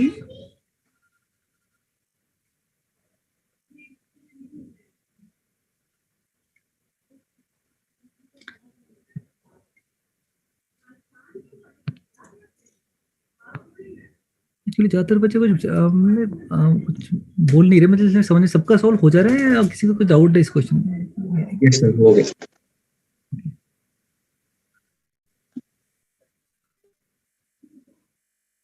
Shantanu, yes sir. Question मतलब 7 तक हो गया? Yes sir.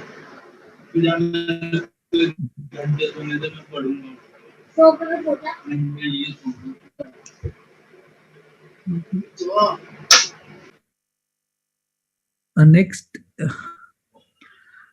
मेरे से ना ये सब लोग घर पे सॉल्व कर लो, मुझे लग ना ये एक जैसे, तो ये पूरा खुद से प्रैक्टिस कर लो। जो डाउट्स होंगे ना क्वेश्चंस, वही क्वेश्चंस हम यहाँ पे डिस्कस करें तो बेटर है। क्वेश्चन बहुत सारे हैं इसमें, आगे भी कॉम्प्रिहेंशन भी है, मैथ्स मैथ के क्वेश्चन है, तो क्वेश्चन बहुत सारे जितने होते, और फिर ये सब्जेक्टिव क्वेश्चन है।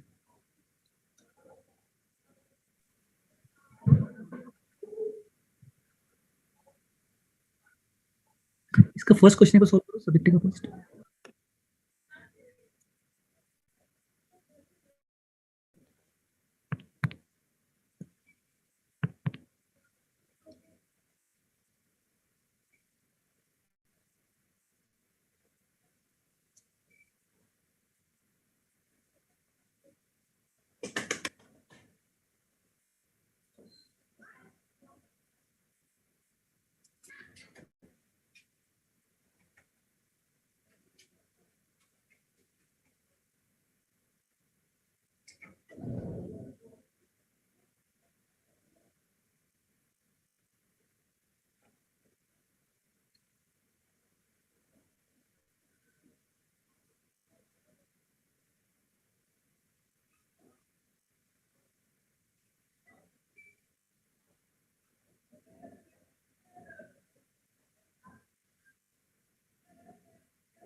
फर्स्ट वो सॉल्व किसी का?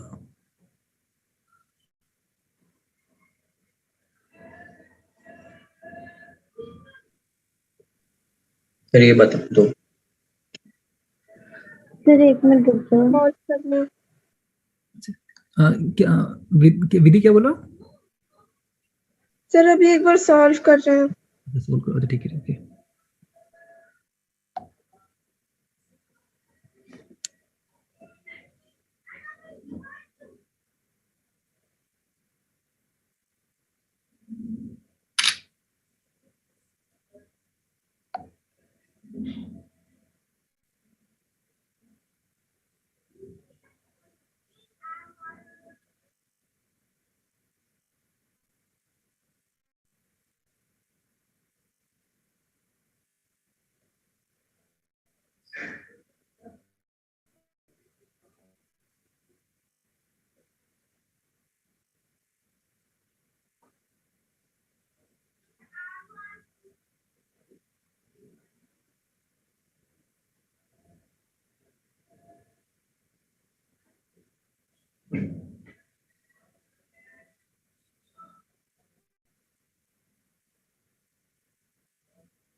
सर हो गया सॉल्व।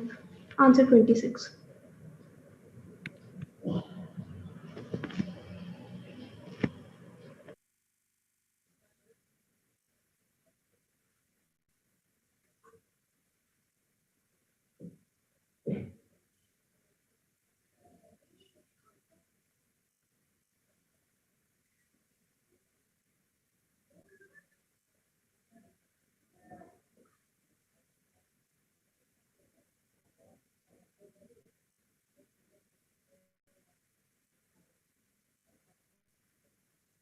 मैं सॉल्व कर दूं या कोई ट्राई कर रहा है अभी इसको?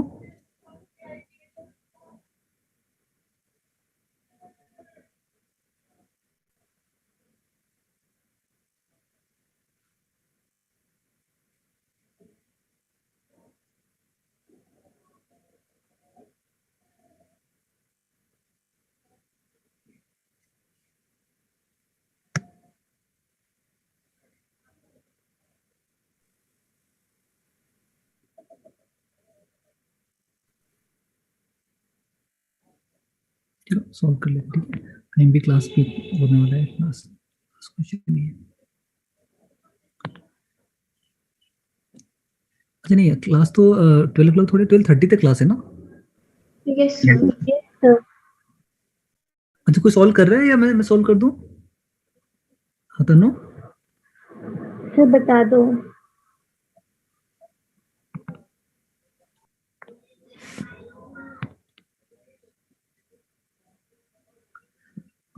इसमें गिवन था fx is a polynomial of degree 6 with leading coefficient 2009. Suppose further that जो कंडीशन गिवन है इसमें 5 ही कंडीशन गिवन है। f of 1 is 1, f of 2 is 3, f of 3 is 5, f of 4 is 7, f of 5 is 9 और एक इसने अलग से दिया है, ये डिफरेंट कंडीशन दे दिया f dash 2 is 2, ठीक है। पहले हमने पॉलिनोमियल लिख दिया fx is 2009, x minus 1, x minus 2, x minus 3, x minus 4, x minus 5 और एक और ले लिया कुछ x minus alpha, we don't know the value of alpha, ये हमें फाइंड करना है। और पैटर्न देखा तो उसको देख के हमने लिख दिया 2x minus 1, 1 पे देखो तो 0 हो जाएगा, 1 पे वैल्यू 1 आ रहा है, 2 पे 3, ये सारी कंडीशन मीट कर रहा है ये। यस अब इसका जो डिफरेंशिएशन है 2 पे 2 होना चाहिए, तो इसको हम डिफरेंशिएट कर लेते हैं f डैश x और उसमें x इक्वल्स टू 2 पुट करते हैं। अच्छा सब लोगों को डिफरेंशिएशन में जो ऐसे बहुत सारे टर्म्स होते हैं, इसका प्रोडक्ट रूल आता है ना। प्रोडक्ट रूल पहले क्या करेंगे ना, जैसे 2009 तो वैसे भी कांस्टेंट है, तो इसमें पहले ये सारे टर्म कांस्टेंट रखते हैं, इसको डिफरेंशिएट करते हैं, फिर ये सारे टर्म कांस्टेंट रखते हैं, इसको डिफरेंशिएट करते हैं, ऐसे बहुत सारे टर्म। टोटल कितने टर्म बनेंगे जब इसको डिफरेंशिएट करेंगे तो सर 6 6 टर्म्स बनेंगे। और जब उसमें मैं 2 पुट करूंगा तो कौन कौन, मेरे ख्याल से ज्यादा टर्म 0 हो जाएंगे ना। जैसे सपोज मान लो कि आपने क्या किया, इसको कांस्टेंट रखा, इसको डिफरेंशिएट किया तो 1 हो गया, बट जब 2 पुट करेंगे तो टर्म 0 हो जाएगा, ये 0 मल्टीप्लाई तो पूरा टर्म 0 हो जाएगा। बचेगा एक ही टर्म जब x माइनस 2 का डिफरेंशिएशन होगा और बाकी सारे टर्म कांस्टेंट होंगे, और जब उसमें 2 पुट करेंगे तो 2009, इसमें 2 पुट करेंगे तो बन गया होगा 1, ये तो वैसे डिफरेंशिएट हो गया 1 हो गया था, इसका डिफरेंट, और इसमें 2 पुट किया तो हो गया -1, इसमें पुट किया -2, इसमें पुट करेंगे तो आ जाएगा -3, इसमें 2 पुट करेंगे तो 2 माइनस अल्फा, और इसमें 2 पुट करेंगे तो आ जाएगा 3, और इसकी वैल्यू गिवन है हमें। सर डिफरेंशिएट करके 2 पुट करना था तो वो टोटल 2 हो सर गया। ये 2 आ जाएगा ना लास्ट में 3 की जगह। सॉरी हाँ, इसको भी डिफरेंशिएट करके 2 पुट किया तो ये 2 हो जाएगा। तो यहाँ से हमें ना अल्फा की वैल्यू आ जाएगी। अच्छा ये से 2 से तो 2 कैंसिल ही हो गया, तो मेरे ख्याल से ये 0 हो रहा है तो अल्फा की वैल्यू भी 2 हो जाएगी। यस सर तो यहाँ से अल्फा की वैल्यू हो जाएगी 2, और वो वैल्यू हम यहाँ पे पुट कर लेंगे इस वाले इक्वेशन में, तो उससे हमें fx मिल जाएगा। और फिर हमें फाइंड क्या करना है इसमें, then the sum of all digits of f of 6, तो फिर f ऑफ 6 फाइंड कर लो, उसका थोड़ा कैलकुलेशन है, पहले f ऑफ 6 निकालना होगा, और कोफिशिएंट बहुत बड़ा दे दिया उन्होंने 2009।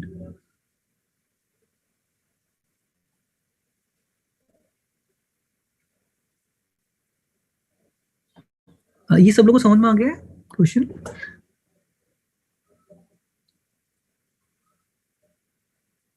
नो सर कोई समझ नहीं आया। तो देखो इसमें क्वेश्चन बोल रहा है कि जो fx है वो 6 डिग्री का पॉलिनोमियल है, 6 डिग्री का है, डिग्री 6, लीडिंग कोएफिशिएंट 2009। सर आ गया तो 5 कंडीशन,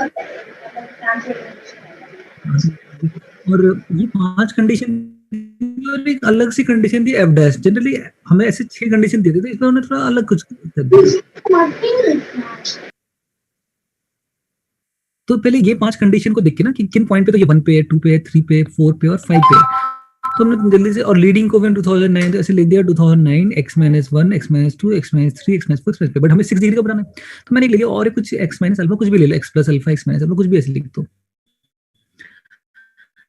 बट कुछ वेरिएबल रखना है यहाँ पे, क्योंकि ना ये कंडीशन को मीट करने के लिए, तो एक अननोन हमने वेरिएबल रखा है अल्फा, और इन इसके पैटर्न को देख के यहाँ पे 1 पुट करें तो 1 मिलना चाहिए। देखो 1 पुट करने पे 2 माइनस है तो 1 पे 1 मिलेगा, ये 2 पे 3 मिलना चाहिए, 2 पुट करेंगे तो 2 into 4 माइनस 1, तो 2 पुट करने पे 3 मिल जाएगा, और ये सारे तो ये तो 0 ही होंगे 1 2 3 4 5 पे, तो 1 2 3 5 पे, और ये जो है ना ये हमारी ये वाले कंडीशन को सेटिस्फाई करने के लिए हमने 2x माइनस 1 कर दिया, तो ये fx पॉलिनोमियल लीडिंग कोएफिशिएंट भी सेटिस्फाई कर रहा है, ये कंडीशन भी सेटिस्फाई कर रहा है, क्या चीज सेटिस्फाई नहीं कर रहा, ये वाला कंडीशन, और उसके लिए हमने एक अल्फा रखा है, तो हम इस कंडीशन के अकॉर्डिंगली अल्फा फाइंड कर लेंगे क्या होगा।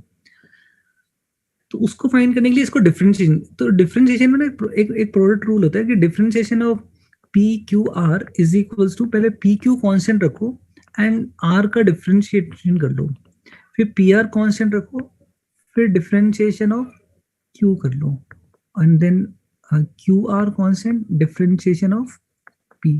तो ये प्रोडक्ट रूल होता है। शांतनु ये वाला प्रोडक्ट रूल क्लियर है? Yes sir.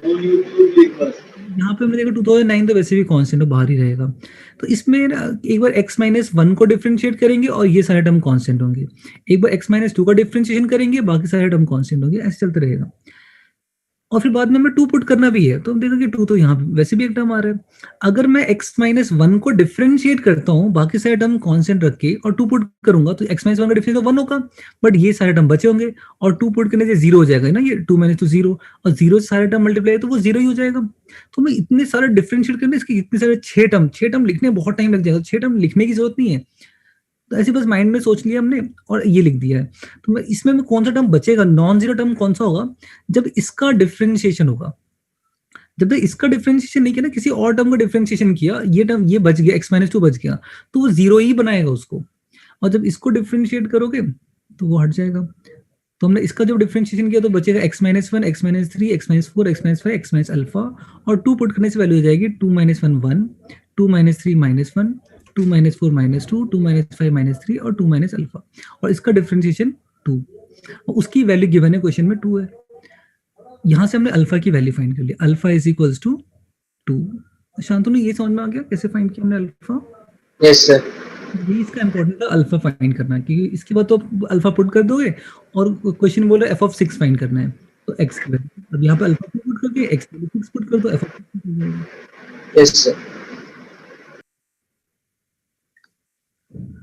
तो इसके ना बाकी क्वेश्चन हो आप ट्राई कर लो, बाद में करते हैं हम। डिफरेंशिएबिलिटी के कुछ क्वेश्चंस कर लेते हैं, ये शीट सॉल्व करें, डिफरेंशिएबिलिटी प्रैक्टिस कर लेते हैं। सर डिफरेंशिएबिलिटी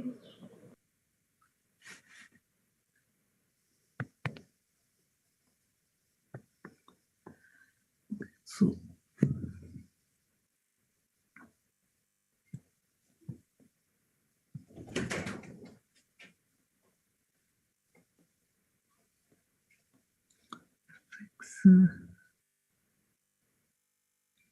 fx जो फंक्शन है is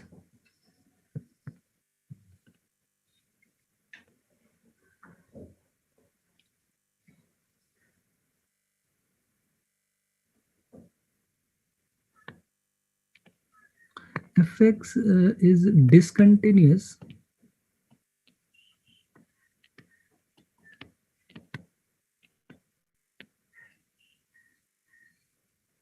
at all integers.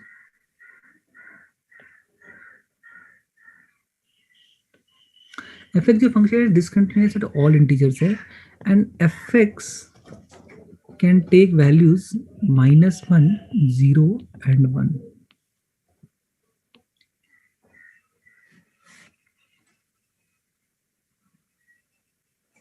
And x belongs to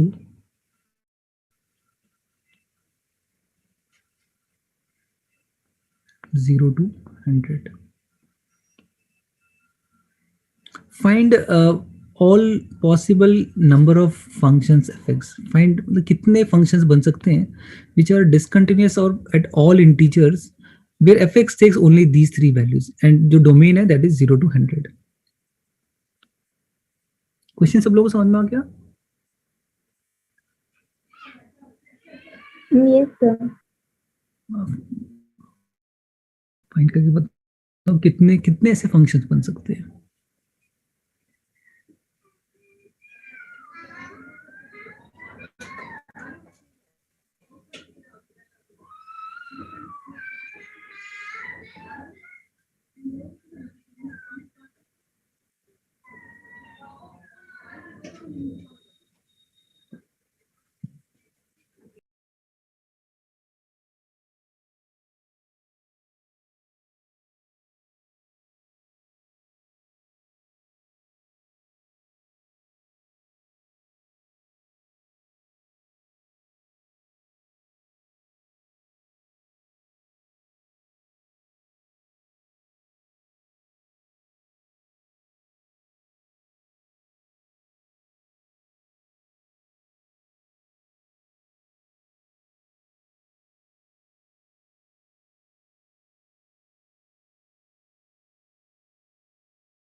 Two functions are possible: greatest integer of sin x and greatest integer of cos x. ये function बताना नहीं है, हमें बस बोलना है कितने फंक्शंस बन सकते हैं ऐसे विच आर डिसकंटिन्यूअस, और सारे इंटीजर पे डिसकंटिन्यूअस होने ही चाहिए, नेसेसरीली होने चाहिए। तो और किसी और को कोई आंसर आया? सर 3. उसको सॉल्व कर लेते हैं. 0 1. सर हम इसमें फाइनाइट कैसे कह सकते हैं, क्योंकि सिग्नम लेंगे तो हर किसी का सिग्नम यही वैल्यूज देगा। अच्छा देखो सॉल्व कर लेते हैं, तो हम देख लेते हैं क्या आएगा. तो पहले तो ये है कि फंक्शन ये ना, पहले 3 के बदले 2 ही वैल्यू रखो. पहले 2 ही वैल्यू पे बता दो कितने आ रहे हैं. 2 ही वैल्यू रखो पहले. 3 में तो बहुत कंफ्यूजन हो रहा है. सिर्फ -1 एंड 0, 0 एंड 1 है. तो आंसर कितना आएगा इसका?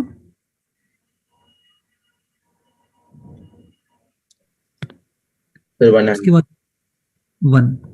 ओके चलो अब इसको मैं सॉल्व कर लेता हूँ. देखो तो ये बोल रहे हैं कि फंक्शन ये तो किसी भी, ये हर समय फंक्शन है, ये तो 1 लेगा या 0 लेगा.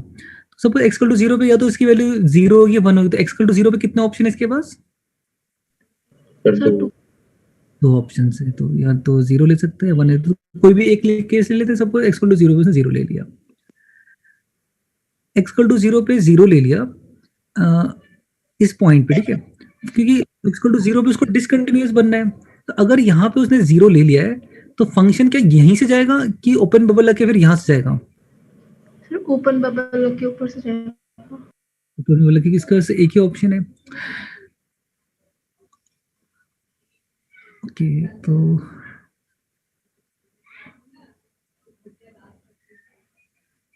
मैंने कुछ गलती.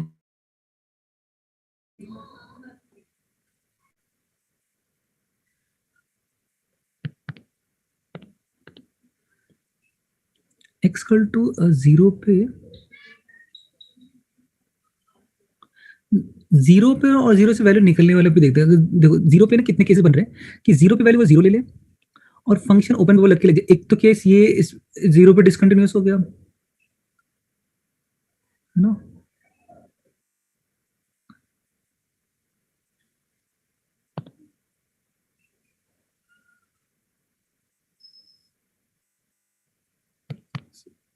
इसको अलग से नेक्स्ट इसको यहाँ ड्रॉ कर देता हूँ.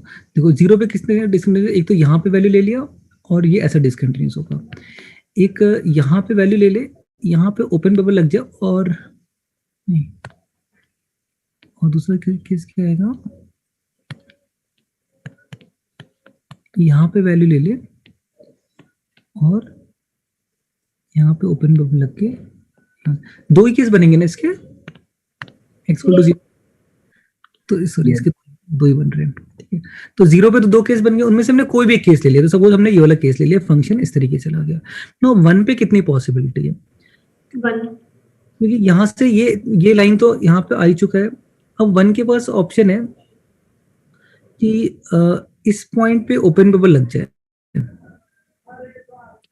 और फिर ग्राफ यहाँ चले जाए शेडेड बबल लग के, या फिर हो सकता है इस पॉइंट पे शेडेड बबल लग जाए और यहाँ पे ओपन बबल लग के फिर यहीं चले जाए. देखो या तो मतलब अगर यहाँ पे या तो अगर शेडेड बबल लग गया तब तो एक ही केस है कि यहाँ पे ओपन बबल लग के ऐसे जाना पड़ेगा उसके पास. एक केस ये कि यहाँ पे अगर ओपन बबल लग जाए तो ग्राफ, और यहाँ पे शेडेड बबल लग जाए तो ग्राफ ऐसे भी जा सकता है और ग्राफ ऐसा भी जा सकता है ना, नीचे से भी जा सकता है. भाई अगले पेज में यहाँ पे 3 पॉसिबिलिटी देखो. मतलब लाइन यहाँ से तो आ गया था. फर्स्ट केस है कि यहाँ पे ओपन बबल लग जाए और यहाँ पे शेडेड बबल लग के ग्राफ ऐसे चले जाए. सेकेंड पॉसिबिलिटी है यहाँ पे ओपन बबल लग जाए, यहाँ पे शेडेड बबल लग जाए और फिर ग्राफ यहीं चले जाए. थर्ड पॉसिबिलिटी है यहाँ पे शेडेड बबल अगर आ गया तब तो ग्राफ यहाँ जा ही नहीं सकता फिर तो, और शेडेड यहाँ आ गया तो यहाँ ओपन नहीं लगेगा और जाएगा नीचे से. अगर यहाँ पे शेडेड लग गया तब तो एक ही केस बनेंगे ना. टोटल 3 केस बन रहे हैं इसमें. यस. तो हर पॉइंट पे 3 केस बनते जाएंगे ना. जैसे सपोज मान लो यहाँ पे 3 तो इसमें भी 3 बनेंगे. फिर जैसे सपोज यहाँ पे मान लो कोई भी कैसे ही फंक्शन ले लो, जैसे मान लो कि मैंने अगर यहाँ पे शेड कर दिया और यहाँ पे फिर ऐसे किया तो लाइन यहाँ से, लाइन कहीं से भी आए तो इसके फिर से 3 केसेस बन जाएंगे. यहाँ पे हर पॉइंट पे 3 केसेस कितने बार बनेंगे? 99 बार. तो 3 की पावर 99 ऐसे तो इतने तो केसेस के हो गए। फिर सपोज मान लो कि 99 का जब हम कर चुके होंगे तो कोई लाइन यहाँ से यहाँ तक आ चुकी होगी, यहाँ से जब यहाँ गए और 100 पे डिसकंटिन्यूस बनाए तो अब 100 के पास कितने ऑप्शन होंगे? One option. हाँ, एक तो ऑप्शन ये है कि अगर लाइन यहाँ से आया तो 100 का तो एक ही ऑप्शन बचेगा कि लाइन यहाँ से आया है अगर तो यहाँ पे ओपन बबल और यहाँ पे शेडेड बबल आ जाए। 100 पर दो ऑप्शन नहीं आ रहे, 0 पर तो दो ऑप्शन थे। सर 3 की पावर 99 कैसे हुई? हाँ, क्योंकि इसके पास 3 ऑप्शन, इसके पास 3 ऑप्शन, इनके सबके 3 ऑप्शन होंगे ना। Okay sir. और 100 वाले में के पास मैं देख रहा हूँ कि 0 100 के पास दो नहीं आ रहे ना। अगर लाइन यहाँ से आया है, अच्छा ये लाइन ऑलरेडी आ चुका है तो 100 के पास दो ऑप्शन नहीं है, 100 के पास एक ही ऑप्शन है। पहले लाइन ही है ना, वहाँ 0 से स्टार्ट हुआ था।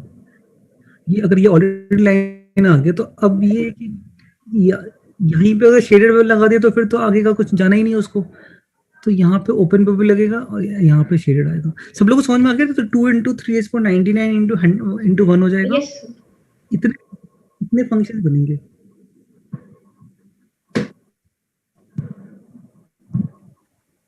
ये सब लोगों को समझ में आ गया क्वेश्चन वैसे? यस, तो एक बार दूसरा पेज में बना देना। Previous page? Yes sir. नहीं सर, ये नहीं, इसी क्वेश्चन का दूसरा। सर ये क्वेश्चन समझ नहीं आया। अच्छा, ये किसको समझ में आ गया जो एक्सप्लेन कर सकता है अच्छे से?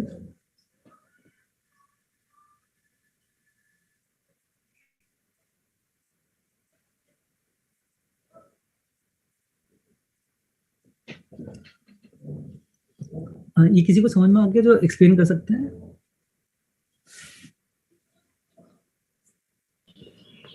सर हमें हर इंटीजर पे डिसकंटिन्यूअस चाहिए, तो अगर हम 0 की बात करें तो 0 के पास दो ऑप्शन है, या तो वो 0 से स्टार्ट होगा फंक्शन और 1 पे ओपन बबल लग जाएगा, या फिर सेकंड ऑप्शन है कि 1 से फंक्शन स्टार्ट होगा और 0 पे ओपन बबल लग जाएगा।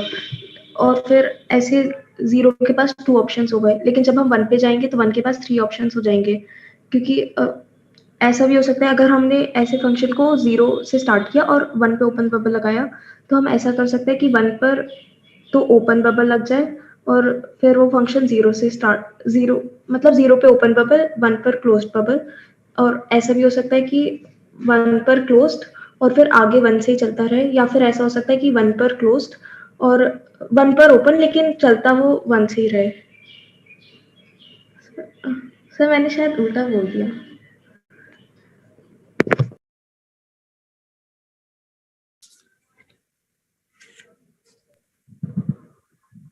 सर जब वो 100 पे जाएगा तो सर उसके पास सिर्फ एक ही ऑप्शन बचेगा कि अगर वो 1 से आ रहा है तो वो 0 पे क्लोज लगेगा, और अगर 0 से आ रहा है तो 1 पे क्लोज लगेगा। ये समझ में आ गया? मैं दोबारा एक्सप्लेन कर दूं तनु? सर ये जो 0 1 पर बताया, 0 पे तो समझ में आ गया, उसके बाद नहीं समझ में आया। देखो 0 पे तो दो केसेस हैं, ये 0 वाले केसेस है। एक्स टू 0 पे क्या होगा कि 0 पे अगर वैल्यू 0 हो गई तो डिसकंटिन्यूअस बनने के लिए ऐसे ही जाना पड़ेगा, या ऑप्शन ही नहीं ना। 0 पे अगर 0 होगा तो यही करना होगा तभी डिसकंटिन्यूअस होगा, और अगर 0 पे वैल्यू 1 है तो फिर ऐसे ही जाएगा तभी। तो 0 पे ना ये दो ही पॉसिबिलिटी आ रही है ना, ये एक्स Yes, sir. और ये x इज इक्वल टू 1 2 3 से लेके 90 90। तो बाकी सारे पॉइंट से बहुत मान लो जैसे यहाँ पे हमने 1 के लिए बना लिया तो बाकी सबके लिए एक जैसे ही बनेगा। तो इस पे क्या होगा कि सपोज अगर लाइन जैसे लाइन या तो ऊपर से आएगी नीचे किसी भी एक तरीके से लाइन लो, अगर पिछली लाइन ना यहाँ से अगर आ रही है, अगर यहाँ से आ रहा है तो एक तो ये केस है कि यहाँ पे ओपन बबल लगा के यहाँ पे शेडेड बबल लगा के ऐसे ग्राफ कर लो तो डिसकंटिन्यूअस हो गया। दूसरा है अगर कि यहाँ पे ओपन बबल लगा के यहाँ शेडेड बबल लगा के फिर से ग्राफ ऐसे ले लो तो भी डिसकंटिन्यूअस होता है। और तीसरा अगर यहाँ पे ओपन बबल लगाए तो दो ही पॉसिबिलिटी आ रही है, अगर यहाँ पे शेडेड बबल ले लिया तो एक ही पॉसिबिलिटी ग्राफ नीचे से जाएगा, है ना तनु? Yes, sir. बाकी सारे पॉइंट्स के तीन ऑप्शन आ गए। तो 3 99 टाइम्स मल्टीप्लाई हो जाएंगे, क्योंकि सब में ऐसे ही आएगा। मान लो कि जैसे कुछ ने बोला कि यहाँ से ऐसे ले, उसका फिर इसमें भी 3 केस बनेंगे, यहाँ पे ओपन बोलोगे तो 2 केस, और यहाँ पे जब शेड में बोलोगे तो 1 केस, तो इसके भी 3, हर पॉइंट के पे 3 बनते चले जाएंगे। 100 वाले के पास ना कि ऑप्शन एक ही इसलिए होगी कि ऑलरेडी लाइन आ चुका है। 0 का 2 ऑप्शन था कि वहां से उसने स्टार्ट किया था, पीछे से उसको कोई डिपेंडेंसी नहीं, यहाँ पे डिपेंडेंसी है प्रीवियस पे, तो 100 के बाद एक ही ऑप्शन बच रहा है। कि जैसे अगर सपोज ये लाइन आ गया ना, तो ये डिसकंटिन्यूअस बनने के लिए हमारे पास एक ही ऑप्शन है। हाँ, ये क्लियर है क्वेश्चन? फिर ये ऐसा भी तो सकता है ना कि वो लाइन नीचे से जाए और फिर जो 100 का पॉइंट है वो ऊपर हो पर। नहीं तो देखो, लाइन तो या तो नीचे से आएगा, ऊपर से किसी भी एक तरीके से आएगा। सपोज अगर लाइन नीचे से आ गया तो कितने ऑप्शन होंगे हमारे पास, तो तब भी एक ही आएंगे। देखो अगर लाइन नीचे से आ गया तो कितने ऑप्शन है, ये सिर्फ एक ही है। तो हर केस में एक ही है। मैं ना, तो इसलिए हम इन जनरल 1 मल्टीप्लाई कर रहे हैं। इन जनरल 1 मल्टीप्लाई करने मतलब आपके प्रीवियस वाला कोई भी कॉम्बिनेशन हो, 100 के पास एक ही ऑप्शन होगा ऑलवेज। 100 का हर समय एक ऑप्शन है। 100 के पास हमारे पास 2 ऑप्शन नहीं कि उसको हम दे सकते, तो हमें उसको उस पॉइंट पे डिसकंटिन्यूअस बनाने के लिए हम हमारे पास एक ही ऑप्शन है। हाँ, ये क्लियर है क्वेश्चन? ये सर आ गया।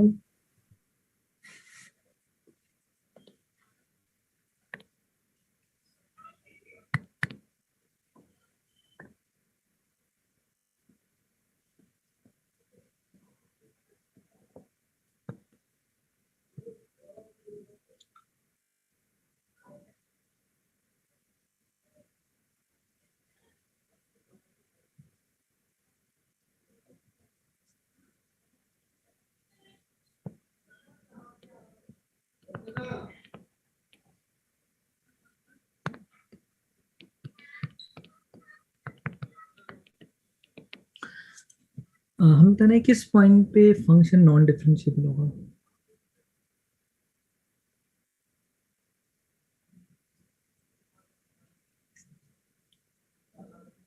ए पार्ट ये है एंड बी पार्ट है,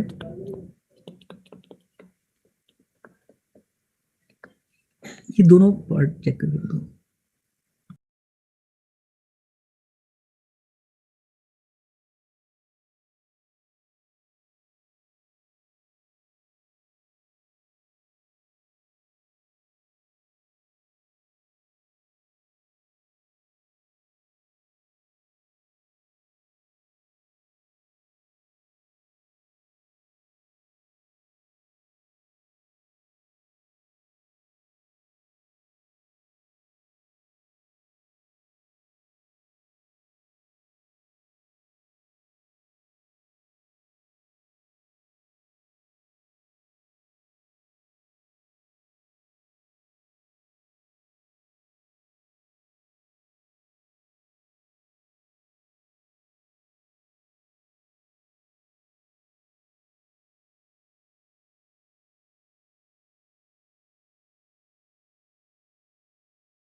तो पहला वाला कॉन्टिन्यूअस है।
ये हुआ सॉल्व?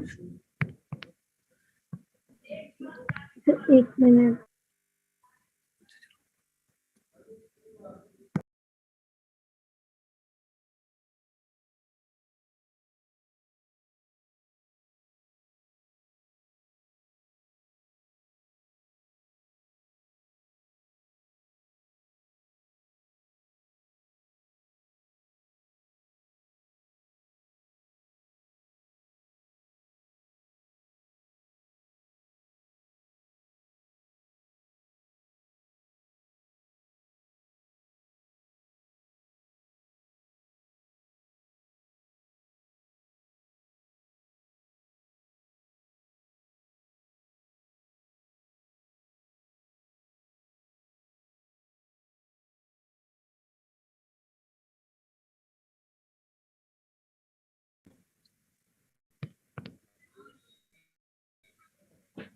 उसको सॉल्व कर लेते हैं। तो जब जैसे ऐसे क्वेश्चन है ना मॉड एक्स है, अब जैसे ये भी x = 0 पे नॉन डिफरेंशिएबल, ये भी x = 0 पे नॉन डिफरेंशिएबल। अब चेक कैसे करें? मैं जनरली एलएचडी आरएचडी अवॉइड करता हूँ, तो उस केस में मैं जनरली क्या प्रेफर करता हूँ, और ज्यादातर फंक्शन अगर fx कंटिन्यूअस है एंड तो f' कंटिन्यूअस ही रहता है, तो हम क्या कर देते हैं, इसको will write x - sin x when x > 0 minus x plus sin x when x less than 0। सब लोगों को पहले ये फर्स्ट स्टेप इसका डिफरेंस लेंगे f' 1 minus cos x x > 0 minus 1 plus cos x x less than = 0। और इसमें x = 0 put करेंगे तो मैं बोलूंगा कि वो मुझे RHD देगा, और इसमें x = 0 पुट करेंगे वो LHD देगा। ये एक्चुअल मेथड करेक्ट नहीं है। Correct method LHD RHD find करने वाला है, क्योंकि ये मुझे वैसे f' 0 प्लस और f' 0 माइनस देता है, बट मैंने बताया ना कि ज्यादातर। हाँ बोलो। सर हम इसमें डायरेक्ट ग्राफ से नहीं कर सकते?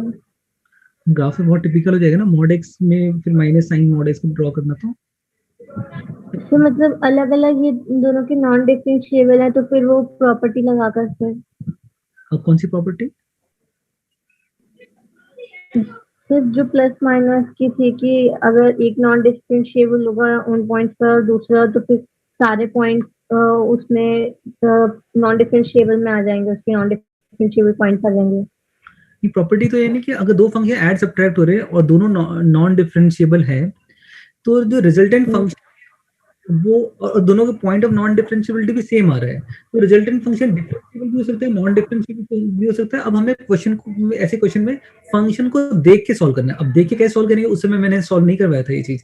मैंने बोला था कि फंक्शन देख के हम सॉल्व करेंगे, और वो अब हम सॉल्व कर रहे हैं। तो हमें कैसे सॉल्व करना है, तो जैसे देखो या तो एक मेथड है कि एलएचडी निकाल लो, आरएचडी निकाल लो। मुझे थोड़ा मैं अवॉइड करता हूँ एलएचडी, क्योंकि उसमें टाइम थोड़ा सा टाइम टेकिंग तो नहीं है, इससे थोड़ा सा लेंदी है। जैसे ये तो तुरंत ही आता है कि ऐसे लिखा डिफरेंशिएट किया और इसमें एक बार 0 पुट कर लिया, तो ये 1 - 1 0 आ गया, आरएचडी 0 एलएचडी 0 आ गया। एलएचडी = आरएचडी, तो फंक्शन x = 0 पे डिफरेंशिएबल हो गया। ये वाला मेथड तो क्लियर है पहले ऐसे तनु?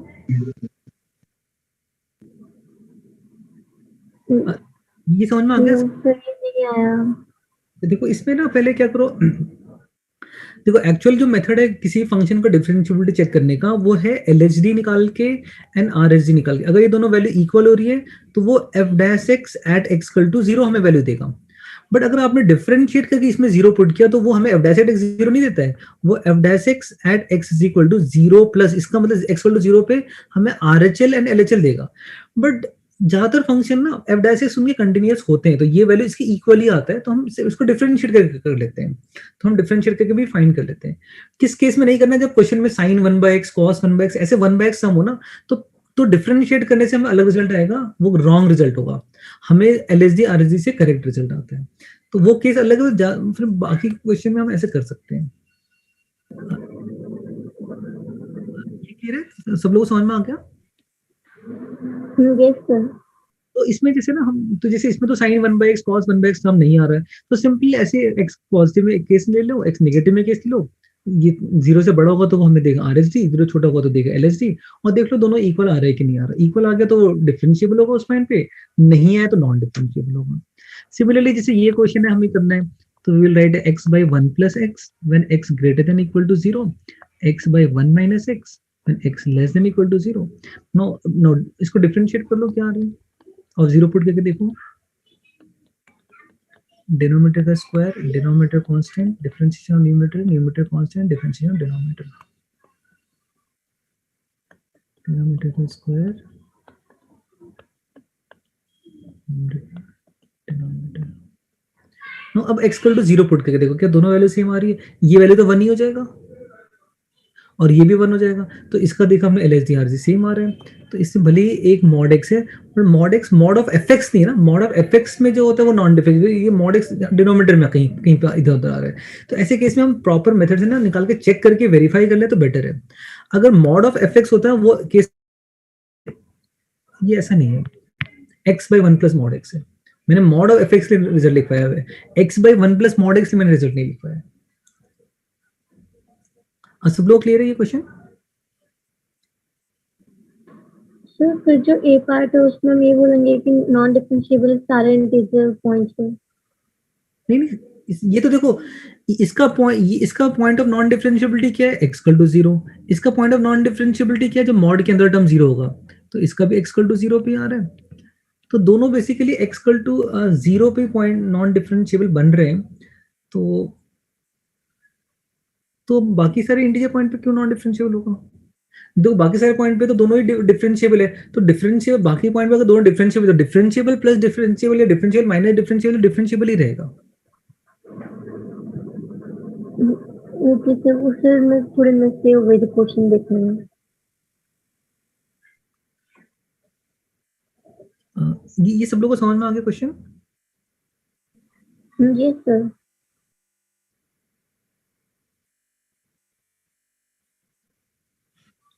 चलो फिर हम नेक्स्ट क्लास में कंटिन्यू करेंगे डिफरेंशिएबिलिटी, कल से कंटिन्यू करेंगे।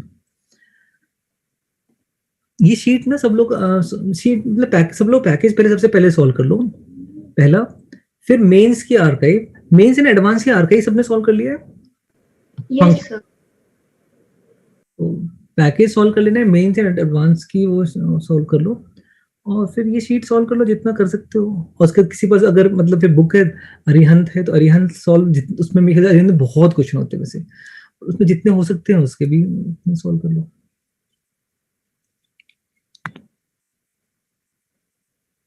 तो जितनी ज्यादा प्रैक्टिस करो ना, मतलब अभी फंक्शन थोड़ा चैप्टर ऐसे है, जितनी प्रैक्टिस करो तो भी अपना अपना कॉन्फिडेंस बिल्ड होते जाएगा।